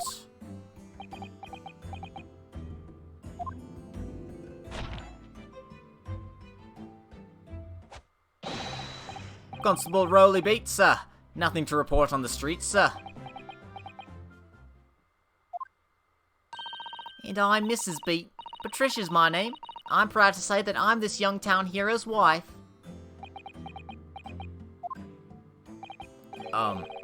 What's the story here? Well, in truth, we've not been married long. In fact, we celebrated our first anniversary only the other day. Holy dang. No, it was your husband I was asking about. He seems tired. Oddly surprising. Whilst being an honorable occupation, patrolling the beat is the most demanding work in the world. Oh, really? I'm sure I've heard that before, actually. Indeed. Apart from rare days off, our gallant officers trudge some 20 miles a day, you know. They patrol boarding houses and pubs, collect taxes, survey the streets, check the meters are reading true. And they're responsible for keeping the streets clean, and lighting and extinguishing our street lights. There are a number of items on that list that don't sound much like policing duties at all. I wouldn't just be falling asleep on my feet. I'd have collapsed long ago. But it goes without saying that a policeman's primary duty is the apprehension of criminals. Yeah, how's this guy reliable? Even when he's off duty, a constable is expected to investigate and resolve any crimes on his beat. For the London, Bobby is a man of honor. And a man of slumber. Guy's about to collapse on the stand, no kidding. On the day in question, this man and his wife were walking down Briar Road in the opposite direction, and they witnessed the incident as it occurred. Is that not correct, Mr. and Mrs. Beats? That's right, sir. Isn't it, Rowley? Constable Rowley Beats, sir. Nothing to report on the street, sir. What a great witness he's gonna be. Very good. I'd like to hear your formal testimonies now, please. You will tell the court exactly what you saw on the afternoon of the incident. Yes, sir. Oh my god. Oh dear. We got some real interesting people in this one, that's for sure. I'm gonna make another save.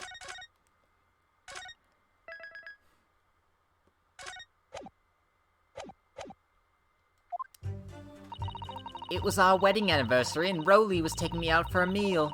There's no time to change after work. Anyway, two silhouettes appeared out of the fog on the pavement in front of us. All of a sudden, one of them just collapsed on the floor. Then the other scattered something before running off. We ran straight over, of course, and then went for help at a nearby police box. It was definitely that Japanese man in the dock. Rowley and I both saw him clear as day. Well, that is an extremely compelling testimony, I must say. Oh dear. Oh dear, this policeman and his wife are claiming to have positively identified Mr. Natsume at the scene. If their testimony is true, the alternative course of events that you established in the summation examination will be quashed. Its death knell, in fact, because that alternative was never viable in the first place.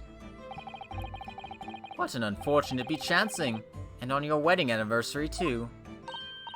Oh, I know, but I still managed to go out for the evening with my man. I thank the Lord for that. Gosh, the life of a London bobby sounds very hard indeed. Indeed. However, this cross-examination will be over in minutes. You may well have time to rest this afternoon. What do you mean by that? My learned friend, the witnesses saw the face of the man fleeing the scene. They are testifying under oath that it was, without doubt, the accused, Mr. Soseki Natsume. And one of these witnesses is a policeman, no less, so you appreciate the gravity of the situation, I'm sure. Except that the man's so tired, his wife has to do all the talking. Sora's dropped by work to say hi. Well, hi, Sora. Have fun at work. Don't have any heavy things fall on you. That wouldn't be good. Because then you wouldn't be able to pin all the stuff Feb pins in the chat. I'm just kidding, of course. Stay safe out there. Have fun, I hope. Enough preamble, counsel for the defense. Commence the cross-examination, please. Yes, my lord. Alright, let's go press some statements.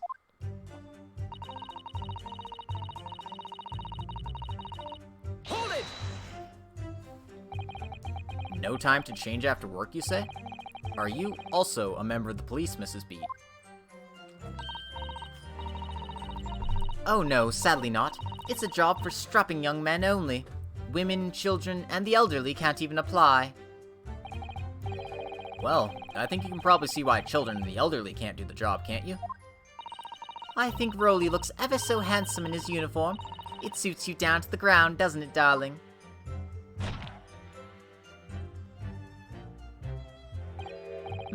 What? I just finished my beat. Pat and I were heading back to the station. I was actually planning on getting changed there. Is he talking in his sleep? This is creepy. Oh no, Roly, I much prefer you in uniform. Sometimes, I don't recognize you when I see you in plain clothes. Oh dear, that doesn't seem healthy. Kindly adhere to the point. You were going for a meal after you'd finished your beat for the day, correct? That's right, sir, yes. Although I was fit to drop, to be honest. After spending the whole day on my feet. But policing's my life, sir. As long as I'm the proud owner of this, I'll serve my city and my queen to the end. What's that now? My warrant card, sir. Proof that I'm a London copper. It has the noble founding principles of the force written on it. As a reminder to all us policemen of our sworn duty. To patrol the streets of London town and uphold the peace of the common man.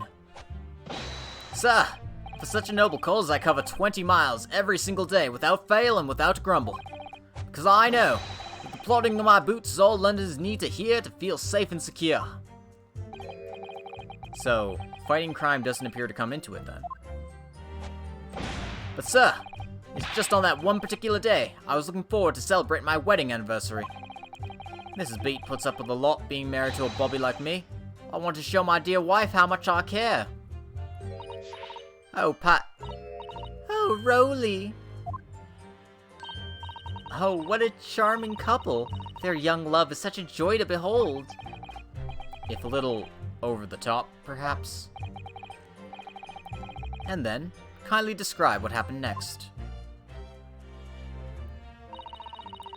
Anyway, two silhouettes appeared out of the fog on the pavement in front of us. Hold it! Two silhouettes? That's right. They were coming towards us, walking up Briar Road in the opposite direction.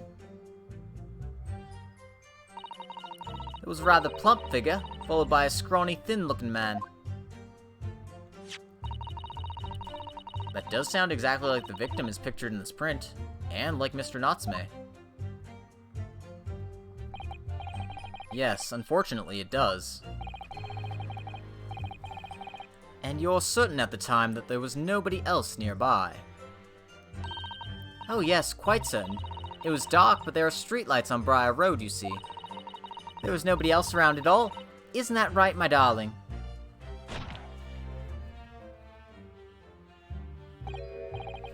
What? Yes, that's right. Of course, there was a light fog on the ground, but Briar Road's dead straight and you can see a fairly long way down the pavement. And then there's the street lighting as well. I didn't see any other pedestrians. Before sleep takes a firm hold, your answer please, Mr. Beats. Are you quite sure of what you've just said? Yes, sir. As a copper who spends all day every day keeping watch on the streets, I'd swear to it, sir. I'm as sure as my love for Patricia's true. Oh, Oh, Roly! They're still maintaining there's no one else around other than the victim and the attacker. It's starting to seem like that must be how it really happened. It's beginning to seem like there's nowhere to run. Well, that didn't stop Mr. Natsume, did it? He fled the scene all too convincingly. Dude, your strap's in your mouth, man. Thank you. I believe we have a reasonably clear idea of the situation just before the incident now. What happened in the crucial moments that followed?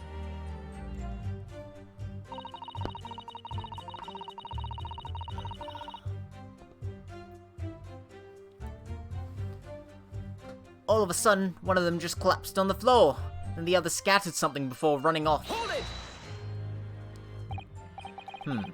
Scattered something? What do you mean by that? Oh, well, I couldn't quite make out what it was at the time. But then when we got closer, we realized what it was. Didn't we, darling?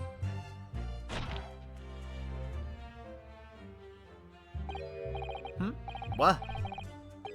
Ah, yes, that's right. It was some old books. I see. Old books. Yes, sir. The culprit had dropped a number of them, all around where the victim lay on the pavement. Indeed, as clearly pictured in this photographic print. That rotten Japanese man did that when he did the deed. Hold it! Let's not forget that it remains to be established that the defendant was indeed the attacker. But we saw him. It was the man in the dock without question, sir. The mustache, the hunchback, the cat-like eyes, the taut mouth, the snub nose, everything. Any more insults you want to throw in? That's right. He looked down at that poor defenseless woman with those terrifying intense eyes, and then suddenly threw his books onto the pavement and ran away. I see. This is tough. It seems as though they're telling the truth here. May I remind the court that this unambiguous testimony comes from a policeman and his wife. Now please, continue. Yes, sir! Did we establish a motive why he did it, by the way? No. There's currently no connection other than they've been to the same bookstore. So no motive has been established in this case so far. Hold it! Was it your husband who went to fetch help? No, I went. I may not be a police officer myself, but I am the proud wife of one after all. Isn't that right, my darling?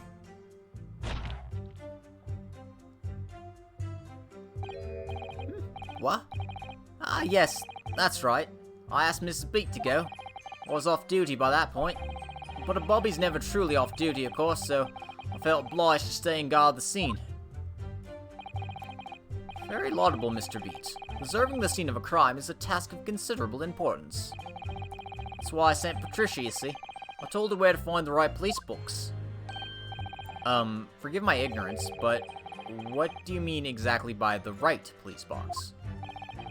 Depends on a crime's location, you see, as to who deals with it. Where the woman was stabbed wasn't actually on my beat, so I told Patricia the way to the police box for the beat the incident fell under, so she could go and report it. I ran there as quickly as I could and asked for help from the Bobby on duty. There's nothing more potent than a young couple in love working together, you know. And thanks to your swift response, the case was resolved. Quickly, the actions of two model citizens. Oh, please, you're making us blush, isn't he, darling?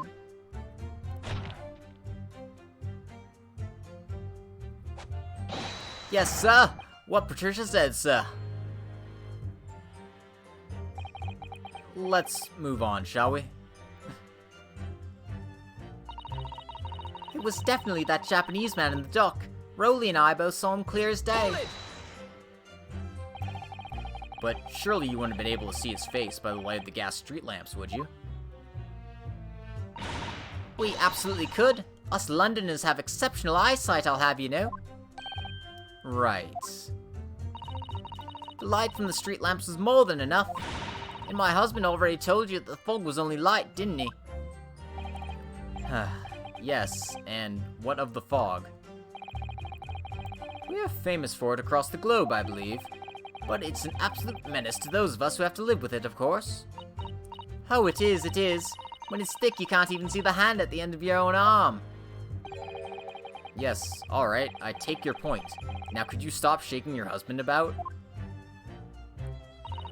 The constant fog makes our eyes very sharp, you see. That's why we can tell you for sure and for certain it was that little Japanese man we saw. Can't we, darling?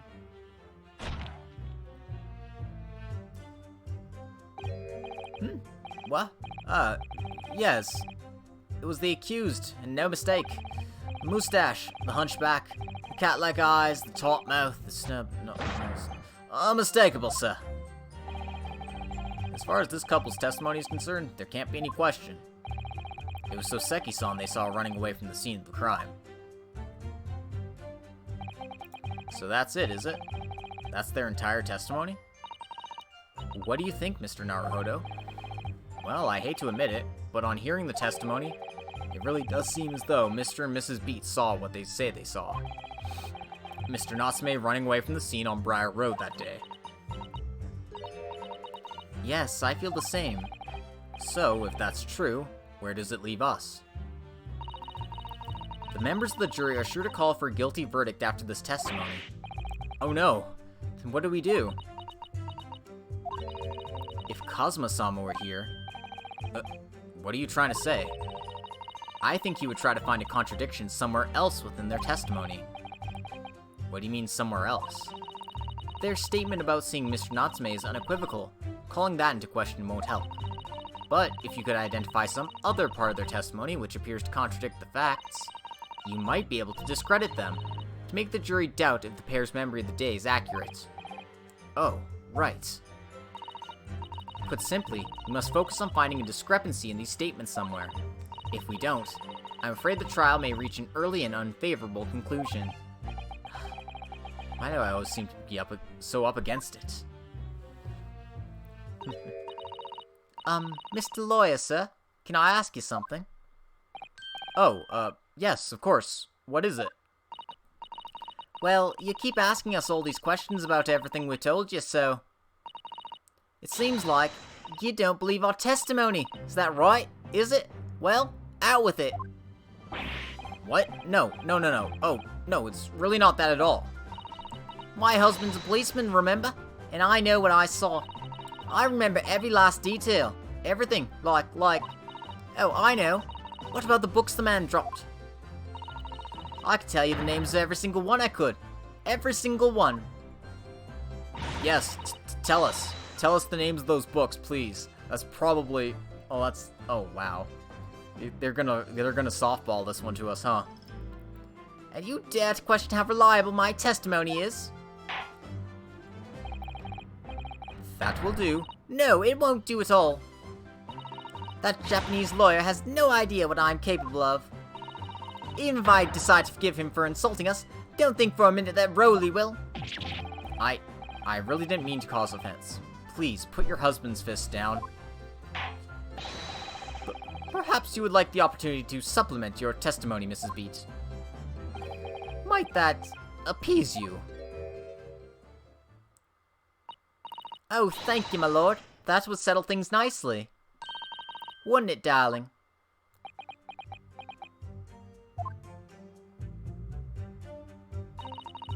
I could even tell you the names of the 4 books he dropped at the scene.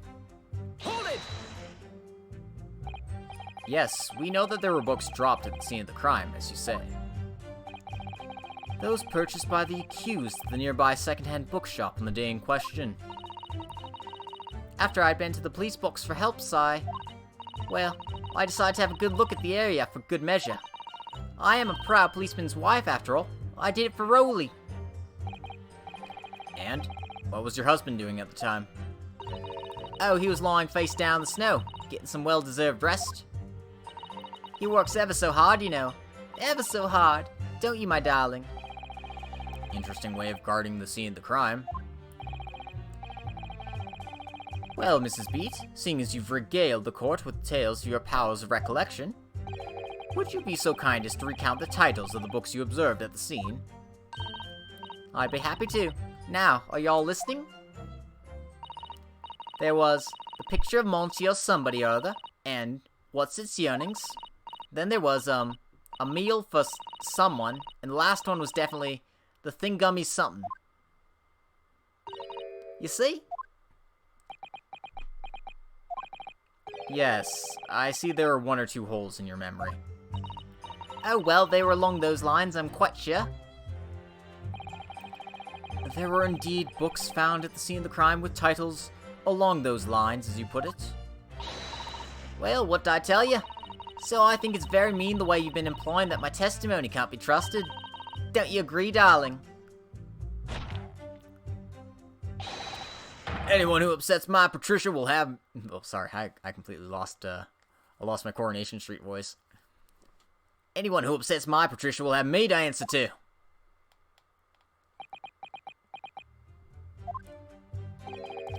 Terrifying. Yes, she really is. Okay. Well, we've seen this before.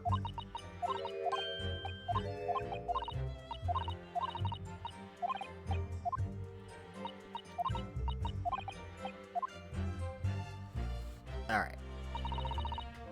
So.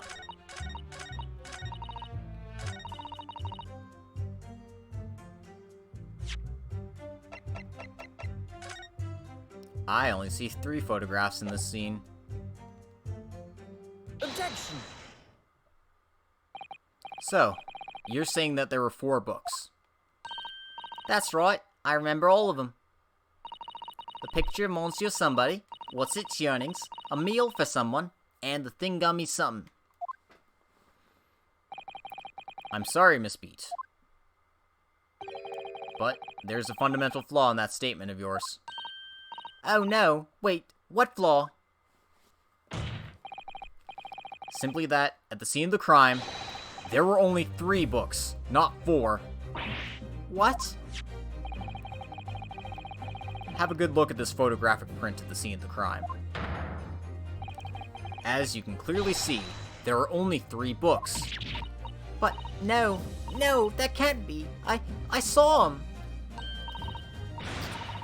Oh, I know what it is. Yes, you can't fool me. Sorry? It's that big old lump of a dead body. That lady's so large, her corpse is blocking the view of the 4th book, that's all. Let's at least try to remember that the poor woman isn't dead, even if we're insulting her size. No, I'm sorry, Mrs. Beat. But Mr. Natsume could not possibly have dropped the 4 books you describe. Why not? Fascinating.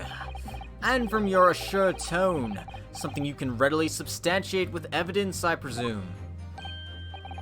Ah, evidence. Counsel, you will present evidence to substantiate your claim or withdraw it. What proof do you have that the accused did not drop 4 books? Well, it's the book receipt, isn't it?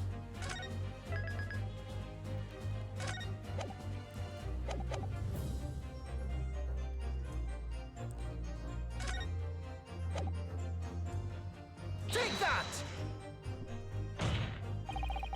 The evidence is right here, in the form of this bookshop receipt. From your books?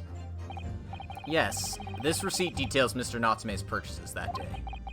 But, as you can see, Only 3 books are listed. No! Therefore, Mr. Natsume would have only dropped 3 books at the scene of the crime. Which means that your powers of observation, madame, cannot be relied upon. Gah. So it cannot be denied that though you say it was the defendant you saw, you could very well be mistaken. Oh no! Oh no! Oh no! No! No! Objection!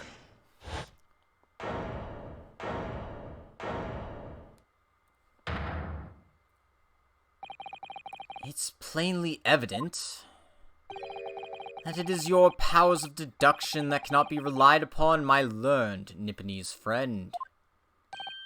What? What cannot be denied is that these 2 witnesses saw the accused running from the scene. A fact that you know very well you have no hope of disproving. So, you've striven to avert attention from that by dint of some inconsequential discrepancies. Would that be fair? He sees right through me.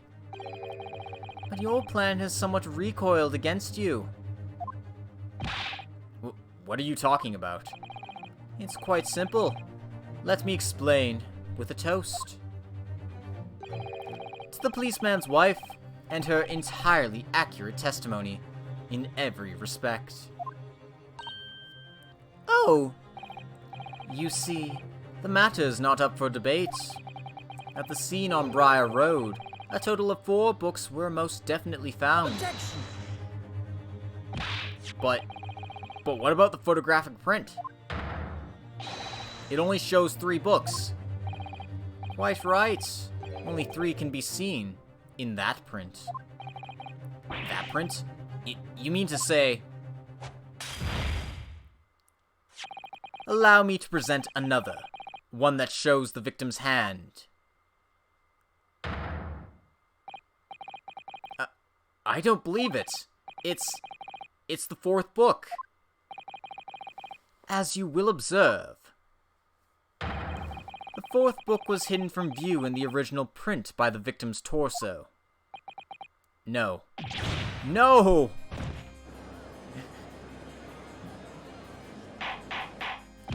Lord Van Zeeks has way too many chalices. And also, he's withholding way too much evidence. For fuck's sakes, you gotta let the defense, examine it first. Order! Order! There, you see? You see? Look at that. Look, look, look. Yes. It's just like I said, isn't it, my darling? Yes, sir. Patricia's always right, sir. Let us study the receipt for the books purchased by the accused on the day in question. Mrs. Beat, the titles once again, if you please. Oh, yes, of course. The picture of Monsieur somebody or other. The picture of Monsieur Lecoq. What's its yearnings? Canterbury yearnings. A meal for someone. A meal for Gaborio, in fact. As the court has just heard, the witness remembers the book titles flawlessly, save for a few minor details. Mrs. Beat's powers of recollection can only be described as exceptional. Did you hear that, Rowley? The gentleman paid me a compliment. Yes, sir. Flawless, sir. Patricia is flawless.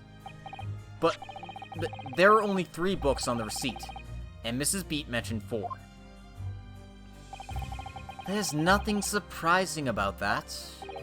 Clearly, the 4th book is that which is shown in this photographic print. I'm sorry, counsel, but does that not seem odd? Why should the 4th book be omitted from the receipt? It's not odd at all, my lord. Sorry. As the photograph clearly shows, the 4th book was found in the victim's clutches. In other words, it belongs to the victim. The victim was holding her own book? I wonder, what became of that 4th book? Obviously, it wasn't overlooked by the investigating officers at Scotland Yard. I have it here as evidence. You will submit that and the aforementioned photographic print to the court, please, counsel. My pleasure, my lord.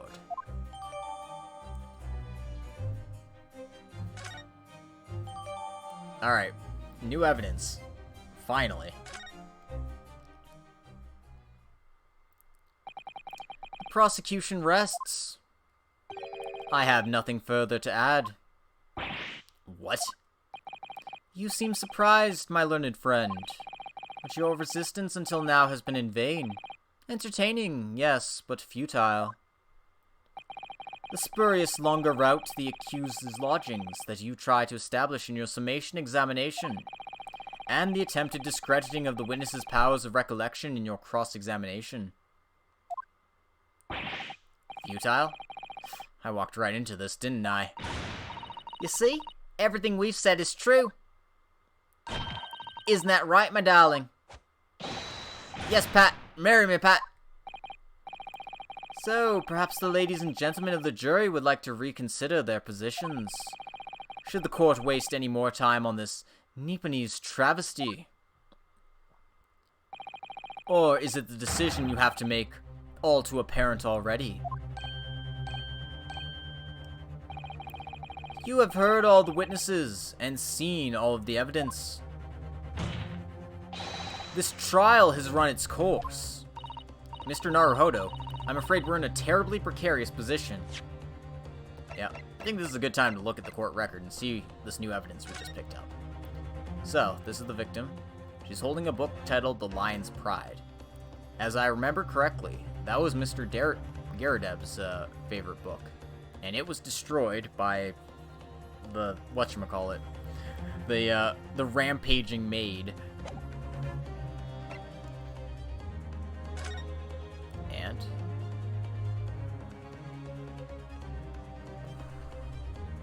what is this mark on here?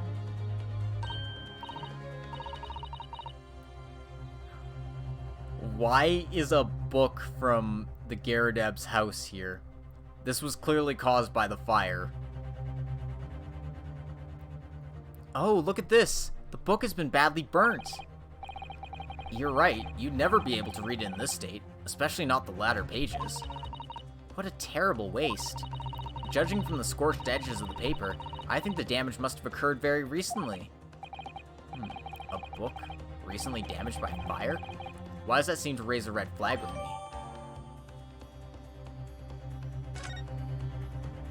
Yeah, this is why you need us to, you know, examine the evidence, my dude. Let me see. It's a book entitled The Lion's Pride. I'm afraid I don't know any English literature at all, so it wouldn't be something I've heard. Wait a minute. The Lion's Pride? That's strange. I think I have heard of a book by that name before, and very recently, too. It's a title I recognize, too, Mr. Naruhodo. Yep. Anything else here that's of interest? I don't think so. Okay. I know, but if I fight back in the wrong way now, I could very well just make matters worse. Think, Ryunosuke, think. What do you do now?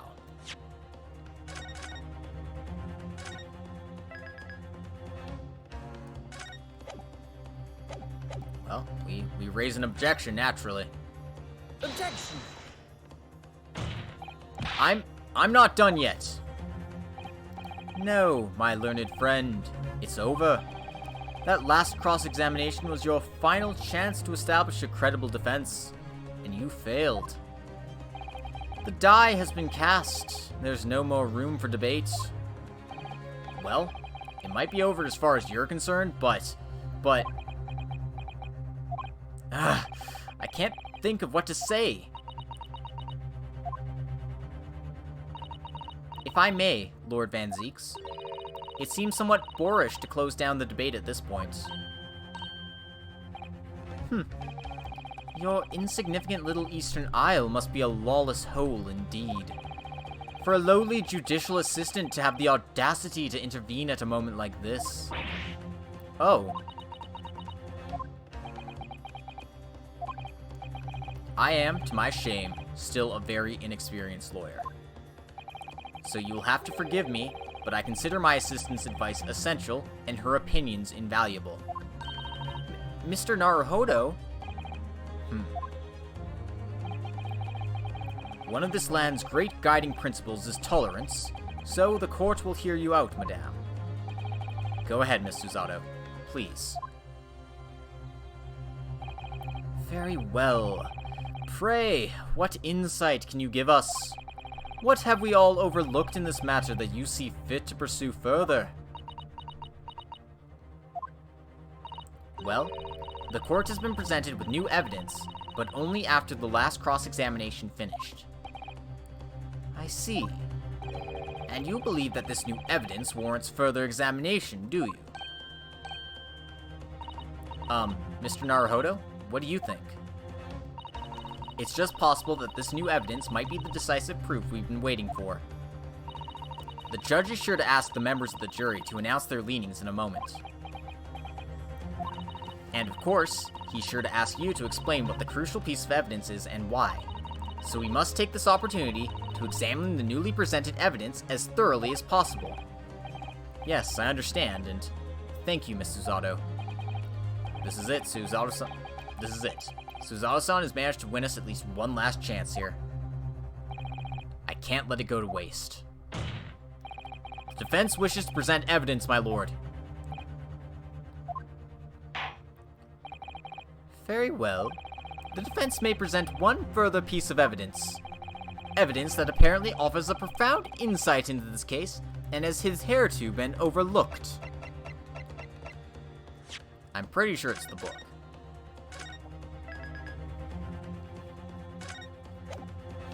If it's burnt like that, why the hell would she buy it? Take that! The evidence in question is what we can see from the newly presented photographic print of the crime scene. The fourth book, found in the victim's hand. Objection! We have already discussed the fourth book at length. Other than it being in the victim's grasp at the time of the incident, no significance has been attached to it. Pursuing the matter further would be a flagrant waste of the court's time, as you well know. Ugh. Yes, I'm afraid, counsel, I must concur with the prosecution on this matter. When I afforded you this opportunity, you led the court to believe that the evidence in question contained a hitherto undiscovered clue. So I must insist that you elaborate, counsel. You will identify this clue at once. Do I make myself clear? Oh, yes, my lord. It's, Mr. Naruhodo, I believe the prosecution is trying to avoid a thorough examination of the evidence, which means you may very well be on the right track. Yes, I think you might be right. So, counsel, precisely where is the vital clue to this case which this fourth book conceals?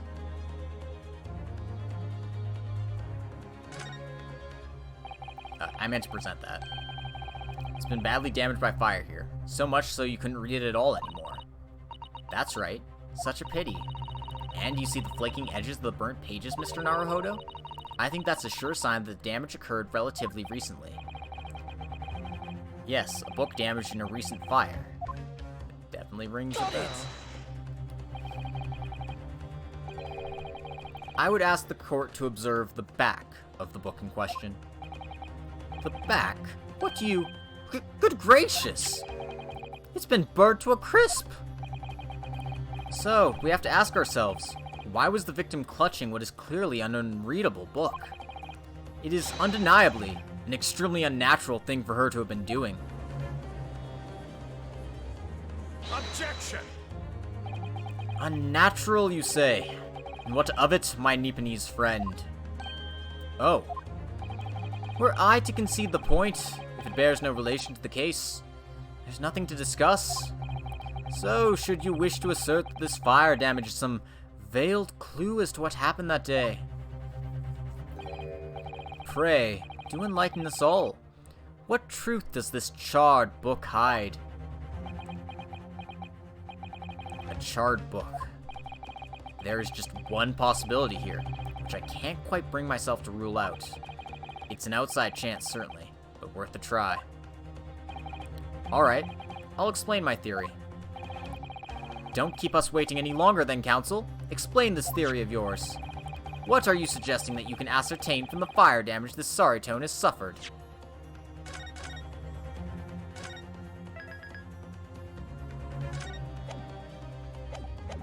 Okay, so of these options, its content makes no sense. Because we know nothing about the content. We haven't been able to open it. The shop that sold it, we can't glean anything from that alone. Its owner seems to be the obvious choice here. My lord, the burn on this back of this book reveals a startling truth. About the book's owner. I beg your pardon? But we already know who the book belongs to. The victim was gripping it in her hand as she fell to the floor, after all. It's obviously hers. The question of how this book came to be in the victim's hand is yet to be answered. However,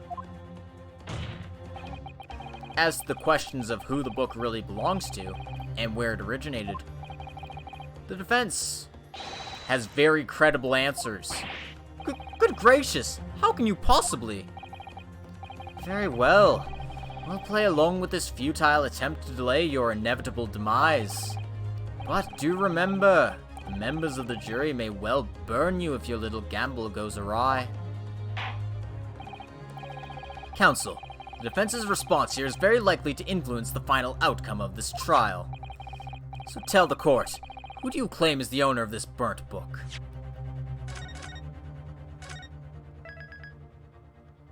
Always save before presenting evidence. It is Suzato Mikotoba.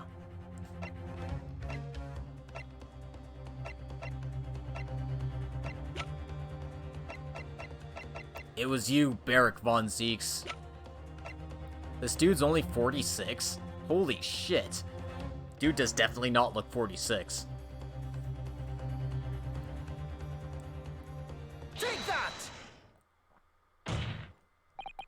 The answer is that the book belongs to the couple who own the house where the defendant has his lodgings. A certain Mr. and Mrs. Garadab. The landlords. And whether this is some extraordinary coincidence or some kind of fate at work, I don't know, but of all the people in London, one of the 6 chosen for jury duty in this courtroom today is none other than Mrs. Garadeb herself. Oh my goodness. Me? I think you must be mistaken, sir. I'm not Mr. Garadeb's wife. I'm his maid. Things would be so much easier if you would just drop the pretense. Alright then, how about a simple question for you? Have you ever seen this book in Mr. Garadeb's house? I would never presume to know all of the books he keeps, sir. Objection! This is outlandish behavior. This woman is the accused landlady, you say? You implicate this hard-working member of the public. You besmirch her without a shred of evidence. Your actions are unforgivable. Objection! This is not mere conjecture. The defense happens to know that on the day in question, at almost exactly the same time as the victim was stabbed on the pavement below, another incident was taking place in the room on the top floor of Mr. and Mrs. Garadeb's house. Good lord! What sort of incident, counsel? A fire, my lord.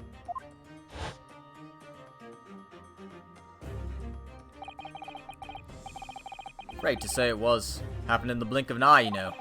The whole place filled with smoke. Couldn't see a bully thing. Didn't take long for the fire to spread, of course. The bully furniture started going up as well. Worst of it was, I lost my favorite. Book called The Lion's Pride. The Lion's Pride?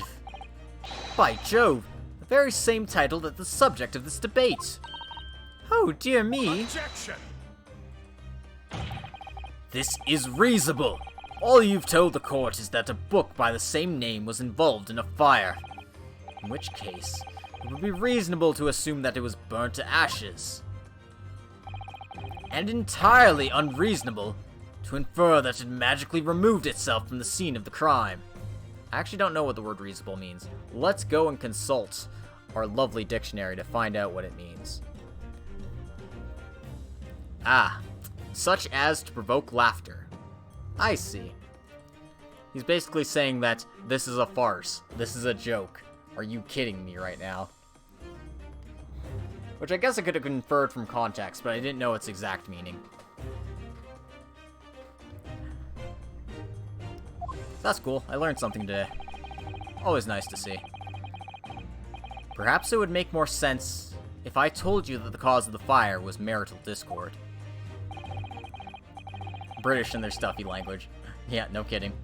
Without going into details, it appears that Mrs. Garrideb was considerably enraged. Apparently, she continued to attack Mr. Garrideb even amid the flames. Oh, how awful! I can't even imagine being so horrid to the one you love. Can you, Rowley? Absolutely not, sir. My Patricia would never raise a finger against me, sir.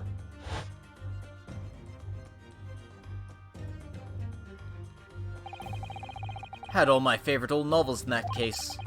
But as soon as the fire got hold of them, that was it. Whoosh, up in smoke. And the wife started hurling things at me. There was I, back up against the window under heavy enemy fire. Incendiary books incoming 10 to the dozen.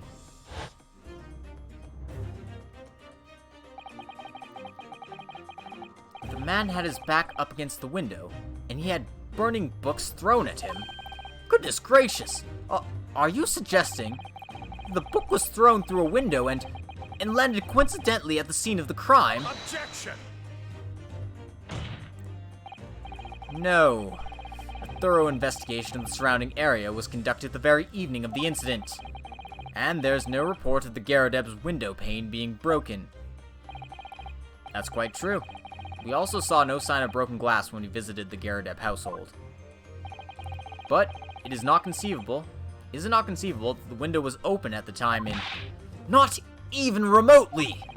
Let us not forget the season, and the chilling weather that accompanies it.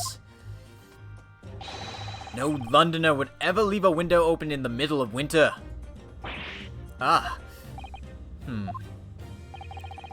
Does the defense postulate this scenario in all seriousness, counsel? Do you earnestly claim that the book found at the scene was a flaming projectile thrown by Mr. Garrideb's wife?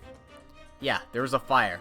And I mean, if there's a fire and he's trapped, why wouldn't you open a window and, like, try to get some air, you know? And as a last-ditch resort, jump out the window and get free. I believe it's a possibility, my lord. That's quite enough.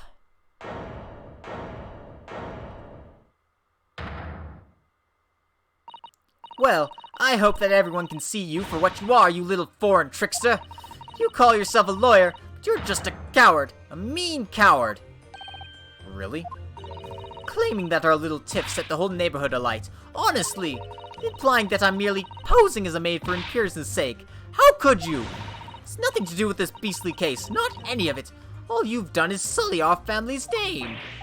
No, I assure you that was never my intention. Dragging an upstanding citizen's name through the mud simply to divert attention for your failing defense. I should box your ears, that's what I should do. It's utterly unforgivable. Too right. Here we go. How long have we sat here now listening to this nippity spouting out his fancy foreign theories? But, think about it. At the end of the day, the only person who could have possibly stabbed the victim is that little hunchback with the mustache. And he ran away from the scene, too. I do declare you're right. It's true. Yes, what did I tell you? Makes sense to me. Sorry. What's that?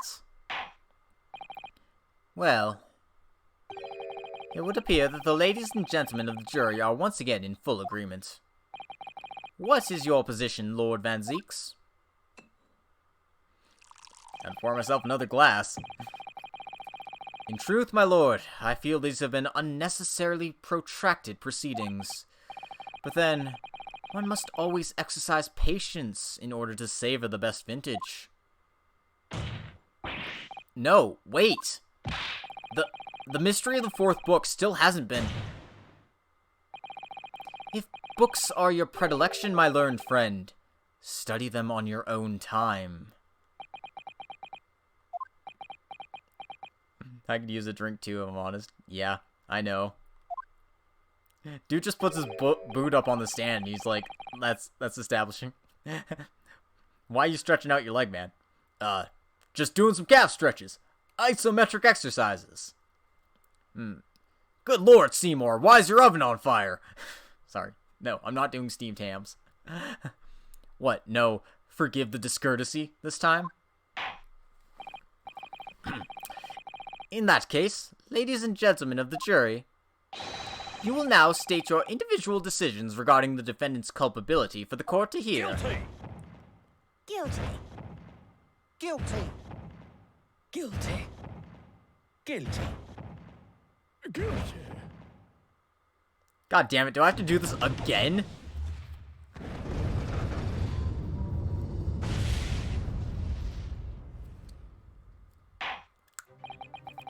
Thank you for that unambiguous response. That's twice now. It's over. Mr. Naruhodo, don't give up. Miss Susato, have you forgotten? The battle isn't over yet. You're not suggesting. Of course, the defense has the right to another summation examination at this point. You could still convince the jurors to change their minds. You have one more chance. My lord, the defense asks to exercise its right to a summation examination. You believe you still have tricks up your sleeve. I don't intend to trick anybody. I intend to uncover the truth. It's no time to be downcast. As long as there's a chance, I have to stay strong and determined. Man, this trial is, going on for a while, huh? And as I say that, we get the to be continued here. We still have no idea who did it.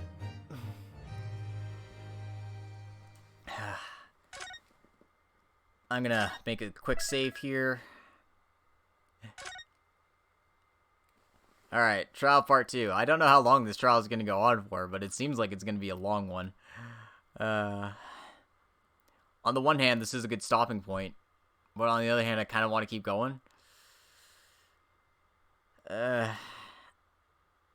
Yeah, no, I'm gonna call it here, I think.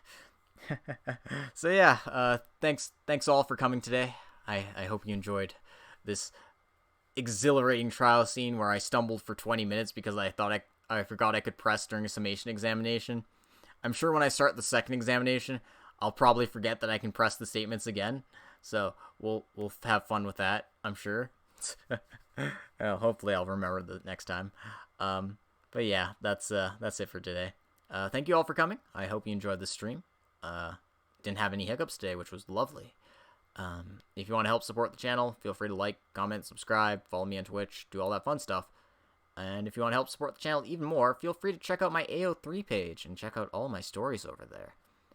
And if you want to throw some money my way, feel free to check out my Patreon as well. Hint, hint, wink, wink, nudge, nudge. Alright, that's enough self-promotion for now. Have a good night, everybody, and we'll see you next time for, what is hopefully the conclusion to this trial? I hope. We'll find out later, I guess. But yeah, until next time, toodaloo! Oh, I'm British, you know.